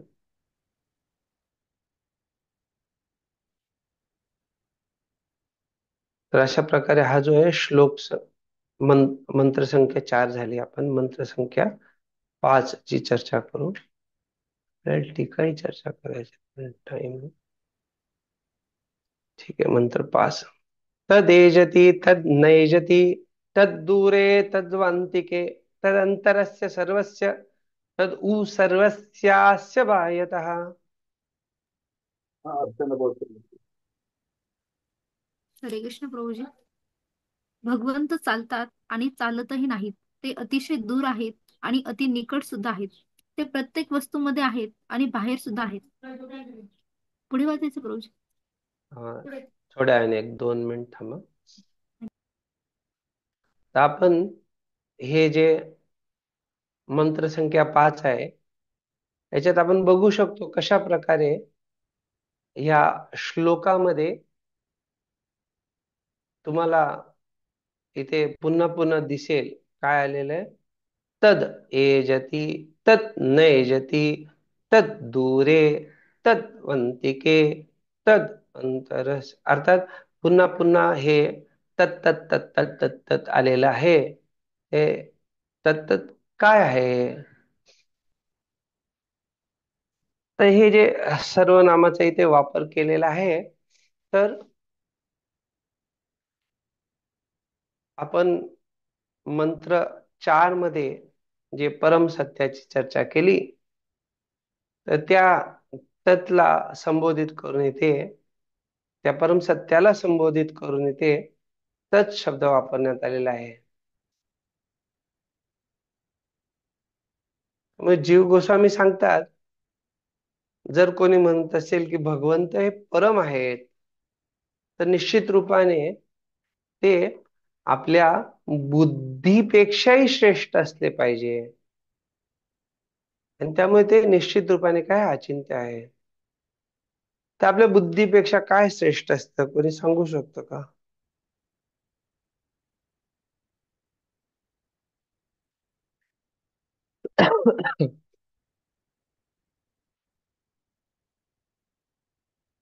भगवद्गीतेमध्ये श्लोक येतो छान, इंद्रियाणी पराण्या इंद्रियभ्य परमना मनसस्तु पराबुद्धी यो बुद्धे परसस्तु. अर्थात आत्मा जो आहे तो या बुद्धीपेक्षाही श्रेष्ठ आहे. आणि भगवंत जे आहेत, आत्म्याचे आत्मा परमात्मा किंवा सर्व स्वयं भगवान, हे जे आहेत या सर्व बुद्धीच्या निश्चित रूपाने पलीकडे आहेत, हे आपल्याला समजलं पाहिजे. त्यामुळे जेव्हा उपनिषदात अशा प्रकारची भाषा आहे, तत् एजती, ते चालतात, आणि तत् नयजती, ते चालतही नाहीत. तत् दूरे, ते दूर आहेत. तत् वांतिके, ते जवळ आहेत. अर्थात अशा प्रकारची जी भाषा आहे की ते आतमध्ये आहेत, ते बाहेरही आहेत. तर या सगळ्या गोष्टी कधी कधी काय होईल, व्यक्तीला वाटू शकतात, अरे काय हे काहीतरी रूपकात्मक किंवा असंच काहीतरी अ, वापरलेलं आहे का. तर त्यामुळे जोपर्यंत व्यक्तीला भगवंतांचं जे अचिंत्य तत्व आहे त्याचं महात्म्य समजत नाही योग्य भक्तांकडून, आचार्यांकडनं, तोपर्यंत त्याला हे श्लोक समजणं, त्याचा अर्थ समजणं, या गोष्टी खूप कठीण आहेत. तरी ते जे आहे, आपण सुरुवातीला चर्चा करणार पहिल्या परिच्छेदात, कशा प्रकारे परम सत्य जे आहे ते निश्चित रूपाने अचिंत्य असले पाहिजे. आणि जरी ते खूप दूर असले तरी ते खूप निकट कसे असू शकतात. त्याच्यानंतर जे आहे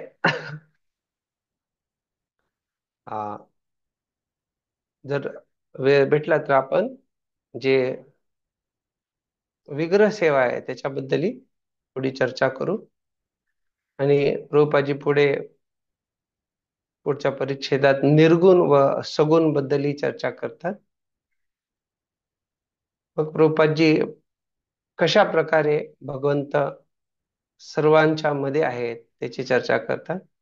आणि मग शेवटी जे आहे, शेवटच्या परिच्छेदात ते कशा प्रकारे सर्वांच्या बाहेर आहेत, बाह्यता, त्याची चर्चा करतात.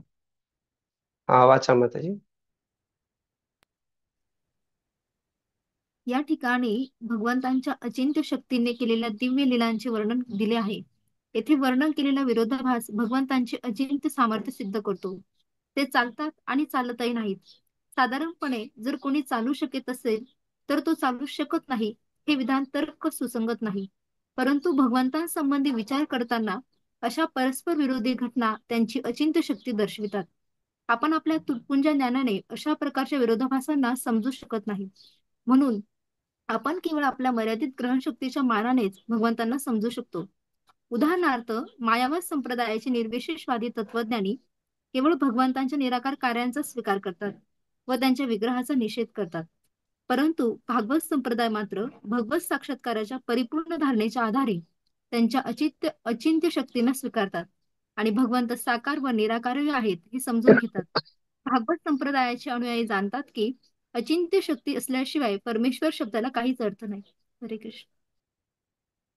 तर इथे जे आहे प्रभुपादजी सांगतात कशा प्रकारे हे जे विरोधाभास जाणवतोय, ते विरोधाभास काय दाखवतं, भगवंतांच्या अचिंत्य सामर्थ्याला सिद्ध करते. आणि सामान्य व्यक्तींच्या बाबतीत निश्चित रूपाने हे तर्क सुसंगत नाहीये. पण भगवंतांच्या बाबतीत हे खूप सुंदर लिहितात प्रभुपादजी ते, की अशा परस्पर विरोधी घटना त्यांची अचिंत्य शक्ती दर्शवतात. अर्थात all contradictions are reconciled in the personality of God. आता त्यांच्यामध्ये जे आहे सर्व विरोधाभास जे आहेत ते संपून जातात. इथे प्रभुपादजी मायावाद संप्रदायाबद्दल सांगतात, कशा प्रकारे ही लोक त्यांच्या केवळ निराकार कार्यांचा स्वीकार करतात व त्यांच्या विग्रहाचा निषेध करतात. तर एकदा एका व्यक्तीने प्रभुपादजींना प्रश्न केला, का भगवंत अशा प्रकारे मोठा पहाड किंवा दगड बनवू शकतात का, की जे ते स्वतः उचलू शकत नाही?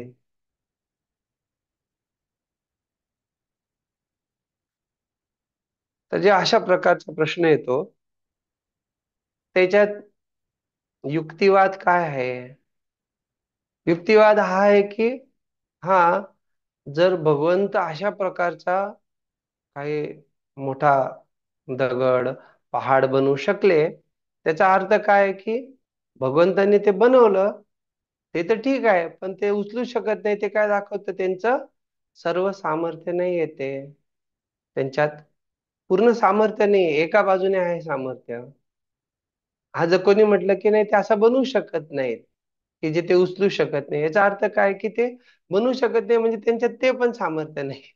तर आता दोन्ही बाजूने इथे काय होऊ शकतं, व्यक्ती सांगू शकतो की हा त्यामुळे तुमच्या भगवंतांमध्ये कमी आहे किंवा ते सर्व सामर्थ्यवान नाही आहेत. त्यामुळे प्रभुपादजीने खूप सुंदर रीतीने सांगितलं, भगवंत काय करतात? भगवंत जे कृष्ण रूपाने असा दगड किंवा पहाड बनवतात आणि बलरामजींच्या रूपाने ते त्याला उचलतात. त्यामुळे भगवंतांना कुठलीही गोष्ट अशक्य नाहीये.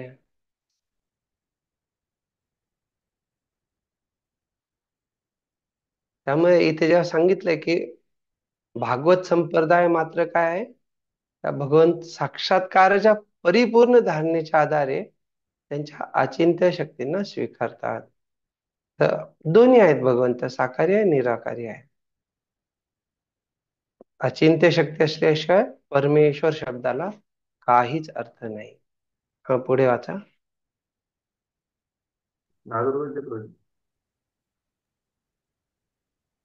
हरे कृष्ण प्रभू, मला का हो हो. आपण आपल्या डोळ्याने भगवंतांना पाहू शकत नसल्यामुळे त्यांचे व्यक्तिमत्व अस्तित्वच नाही असे आपण मानू नये. श्री ईशोपनिषद या तर्काचे खंडन करताना घोषित करते की भगवंत आपल्यापासून अतिशय दूर आहेत, तसेच अति निकटी आहेत. भगवंताचे धाम या भौतिक आकाशाच्या पलीकडे आहे आणि आपल्याकडे तर या भौतिक आकाशाचा विस्तार मोजण्याचे देखील साधन नाही. भौतिक आकाशच इतके दूर वर पसरलेले आहे, तेव्हा त्याहून पलीकडे असलेल्या आध्यात्मिक आकाशाबद्दल काय बोलावे? भगवद्गीतेत 15.16 पुष्टी करण्यात आली आहे की आध्यात्मिक आकाश भौतिक जगतापासून खूप खूप दूर आहे. परंतु भगवंत इतक्या दूर अंतरावर राहून देखील एका क्षणात मनाच्या किंवा वायूच्या वेगाने आपल्या समोर अवतीर्ण होऊ शकतात. ते इतक्या वेगाने धावू शकतात की त्यांना कोणीही मागे टाकू शकत नाही. याचे वर्णन आधीच्या श्लोकात यापूर्वीच केलेले आहे. हरे कृष्ण, दंडवत प्रणाम.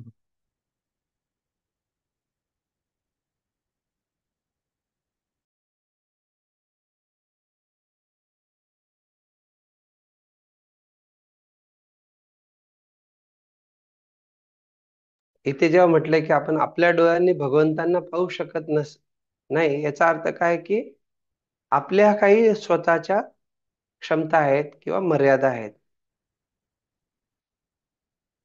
पण जेव्हा आपण बघू शकत नाही याचा अर्थ हा नाही की त्यांचे व्यक्तिगत अस्तित्व नाही.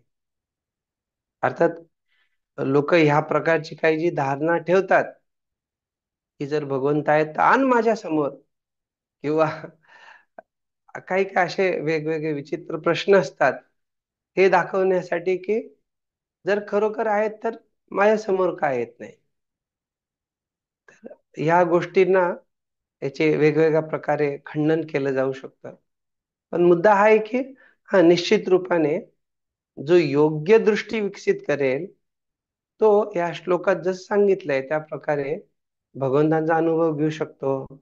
अर्थात भगवंत आपल्यापासून अतिशय दूर आहेत. कृपाजी सांगतात की त्यांचं धाम जे आहे गोलोकैव निवसते कैलात्मभूत, अर्थात ते दूर आहेत आणि त्यातील निकटी आहेत. अंडांतरस्थ परमाणुचे अंतरस्थम, अर्थात ते प्रत्येक अणु रेणूमध्ये आणि त्याच्या मधल्या जागेमध्ये ते विद्यमान आहेत. अर्थात ज्याला भगवंतांचा ज्याला ती दृष्टी विकसित करायची आहे तो निश्चित रूपाने हे बघू शकतो. प्रेम अंजन चरित भक्ती विलोचने संत सदैव विलोकयंती यम श्याम अर्थात सांगण्यात आलंय की व्यक्ती जर त्याची प्रामाणिक इच्छा असेल तर तो निश्चित रूपाने भगवंतांना बघू शकतो. आणि भगवंतांचं हे जे धाम आहे तर ते कशा प्रकारे भौतिक आकाशाच्या पलीकडे आहे. तर प्रभुपादजी सांगतायत की आजकाल वैज्ञानिक लोक एवढा प्रयत्न करूनही त्यांना भौतिक आकाशाचा विस्तारही मोजणं शक्य नाहीये. त्याच्यासाठी काही साधन नाही. त्यामुळे ते जर एवढं दूरवर आहे तर आध्यात्मिक आकाशाची काय गोष्ट. त्यामुळे हे 15व्या अध्यायातला 6वा जो श्लोक आहे त्यात भास आहे ते तोच आहे ना. कुठला श्लोक आहे कुणाला माहिती का? 15.6 मला वाटतं की तोच असावा. आपण एकदा चेक करू. प्रभूजी हा तोच आहे प्रभूजी. न तत् भासयते सूर्यो न हा शशांक. तर जेव्हा म्हटलंय की न तद भासेते न शशांको न पावका यद गत्वा न निवर्तते तद धाम परमम. तर अर्थात हे आध्यात्मिक आकाश जरी खूप दूर दूर आहे तरी भगवंत इतक्या दूर अंतरावून ही एका क्षणात मनाच्या किंवा वायूच्या ठिकाणी अवतीर्ण होऊ शकतात. त्याचं उदाहरण आपल्याला माहिती आहे कशा प्रकारे. पांडव जेव्हा वनवासात होते भगवंत खूप दूर असतानाही द्रौपदीने आठवण काढली भगवंतांची तर ते तिथे प्रकट झाले. किंवा अन्य खूप सारे आपल्याला उदाहरण माहिती आहे. तर ते इतक्या वेगाने धावू शकतात की त्यांना कोणीही मागे टाकू शकत नाही. तर अर्थात जो मागचा श्लोक होता मागच्या श्लोकामध्ये आपण बघितलं कशा प्रकारे भगवंतांना कोणी मागे टाकू शकत नाही. त्यांची जी गती आहे तद धावतो अन्यान अत्येति तिष्ठत. अर्थात ते त्यांच्या बाकी सर्वांना त्यांच्या गतीने जे आहे जरी ते एका जागी स्थित असले तरी सर्वांना ते मागे टाकतात. याच्यासाठी मी एक उदाहरण सांगितलं तर तुमच्यापैकी कोणी सांगू शकतं का?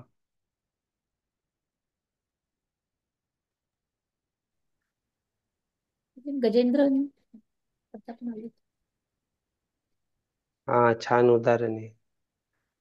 तर काल यवन जो आहे भगवंतांच्या मागे पळत होता पण भगवंत पळत नव्हते. भगवंत चालत होते आणि अगदी शांतपणे चालत होते. त्यांनी आपली गती वाढवली पण तरी भगवंत एकदम शांत आपल्या गतीने चालत होते. तरी तो त्यांना पकडू शकला नाही.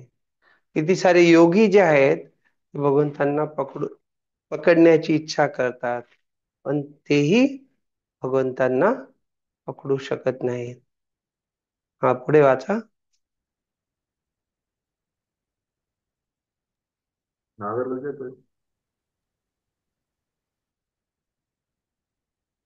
तसे भगवंत आपल्या समोर प्रकट झाले की आपण त्यांची उपेक्षा करतो. भगवंतांनी अशा मूर्ख उपेक्षेचा भगवद्गीतेत 9.11 धिक्कार केला आहे. ते म्हणतात की मूर्ख लोक त्यांना मर्त्य समजून त्यांचा उपहास करतात. भगवंत मर्त्य नाहीत किंवा ते आपल्या समोर भौतिक देह धारण करूनही येत नाहीत. भगवंत सामान्य जीवाप्रमाणे भौतिक देह धारण करून अवतीर्ण होतात. असा तर्क करणारे अनेक तथाकथित विद्वान आहेत. भगवंताच्या अचिंत्य शक्तीबाबत अज्ञानी असल्यामुळे असे मूर्ख लोक भगवंतांना सर्वसामान्य लोकांच्या पातळीवर आणून ठेवतात. हरे कृष्ण. धन्यवाद. रूपाजी जेव्हा इथे सांगतायत मूर्ख लोक उपेक्षा करतात, हा प्रसिद्ध श्लोक आहे गीतेचा, जे म्हणतात की अवजानन्ति मां मूढा मानुषीं तनुमाश्रितम्. तर निश्चित रूपाने हे समजणं कसे भगवंत मरते नाहीयेत आणि ते भौतिक देहही धारण करत नाही. तर भगवंत एक गीतेतल्या 4थ्या अध्यायातला 6वा श्लोक आहे, ज्याच्यात म्हणतात अजोपि सन आत्मा भूतानाम ईश्वरोपि सन प्रकृतीम स्वाम अधिष्ठाय संभवाम्य आत्माया. अर्थात कशा प्रकारे मी जरी अजन्मा असलो आणि माझं शरीर जे आहे अव्यय आत्मा, भगवंतांचं शरीर जे आहे ते अव्यय आहे, अविनाशी आहे. त्यामुळे जेव्हा ते सांगतायत की प्रकृतीम स्वाम अधिष्ठाय, अर्थात ते प्रकृतीचे स्वामी आहेत, प्रकृती त्यांच्या नियंत्रणामध्ये आहे आणि ते स्वतःच्या इच्छेने स्वतः ते प्रकट होत आहे. त्यांचा असं दुसऱ्या मायेच्या प्रभावाने, जसा आपला जन्म जो होतो तो आपल्या मागच्या कर्मांमुळे मायेच्या अधीनस्थ राहून आपले जन्म बऱ्याचशा गोष्टी होतात. पण भगवंतांच्या बाबतीत तसं नाहीये.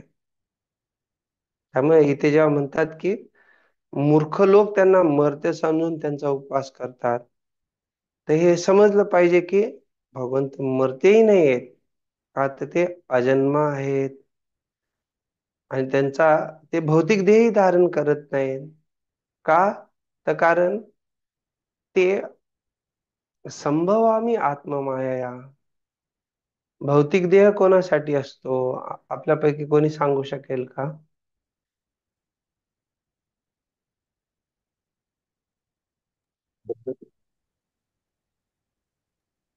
हा बोला. ज्यांचा ज्यांचा जन्म आणि मृत्यू होतो त्यांच्या बद्ध जीव. काय बोलले प्रभूजी? प्रशांत प्रभू, बद्ध जीव. थोडं जोरात बोलाल का? बद्ध जीवांसाठी. हा, बद्ध जीव. हा, तर निश्चित रूपाने जेव्हा चर्चा होते की भौतिक देहाची, तर जे भौतिक प्रकृतीच्या अधीनस्थ आहेत, महात्मानस्तमा पार्थदैवीं प्रकृतीमाश्रिता, जे महात्मा आहेत ते भगवंतांच्या दैवी प्रकृतीच्या अधीनस्थ असतात.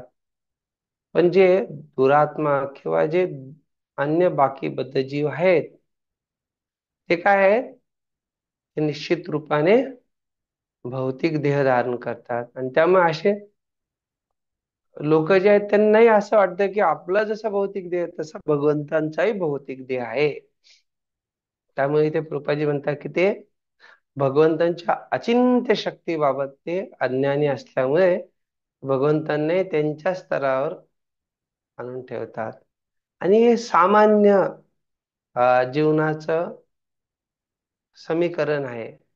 अर्थात केवळ हे भगवंतांच्याच बाबतीत नव्हे, पण जी जी लोक ज्या ज्या सभ्यतेचं पालन करतात, त्याच्यानुसार ते दुसऱ्या सगळ्या लोकांना त्यांच्या सभ्यतेच्या आधारावरतीच त्यांची चाचणी करतात किंवा त्याच्यानुसारच ते बघतात त्यांच्याकडे. का तर त्यांच्याकडे त्याच्याहून चांगली काही दृष्टी किंवा योग्यता नसते जाणून घ्यायला. तर निश्चित रूपाने मूर्ख लोकही असंच करतील, अज्ञानी लोक, त्याच्यात काही विशेष नाहीये. पण जेव्हा प्रभुपादजी इथे सांगतायत भगवंतांच्या अचिंत्य शक्तीबाबत अज्ञानी असल्यामुळे असे मूर्ख लोक भगवंतांना सर्वसामान्य लोकांच्या पातळीवर आणून ठेवतात, याच्या मागे रहस्य काय आहे? कोणी सांगू शकतं का? का हे सांगणं गरजेचे इथे?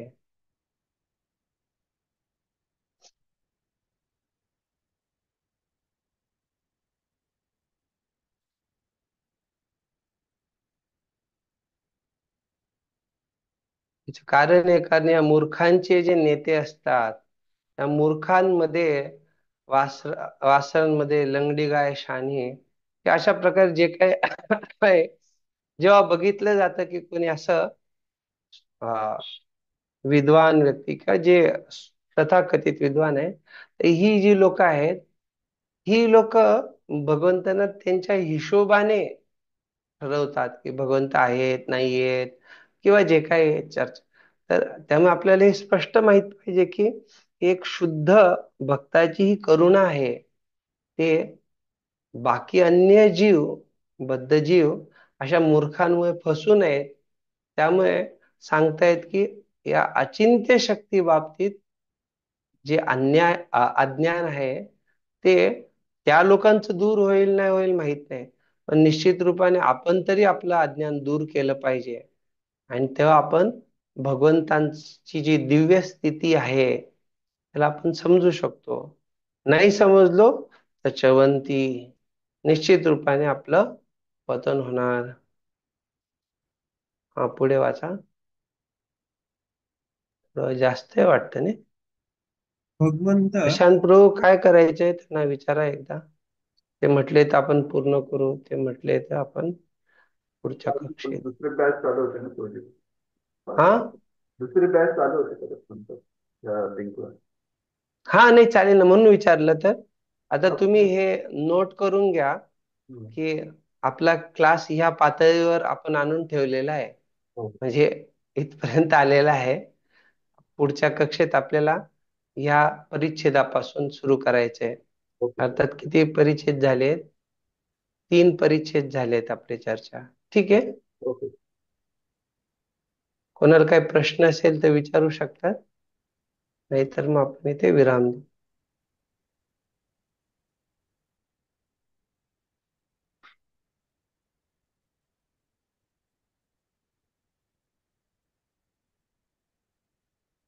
श्री उपनिषद की जय, श्रील प्रभुपाद की जय.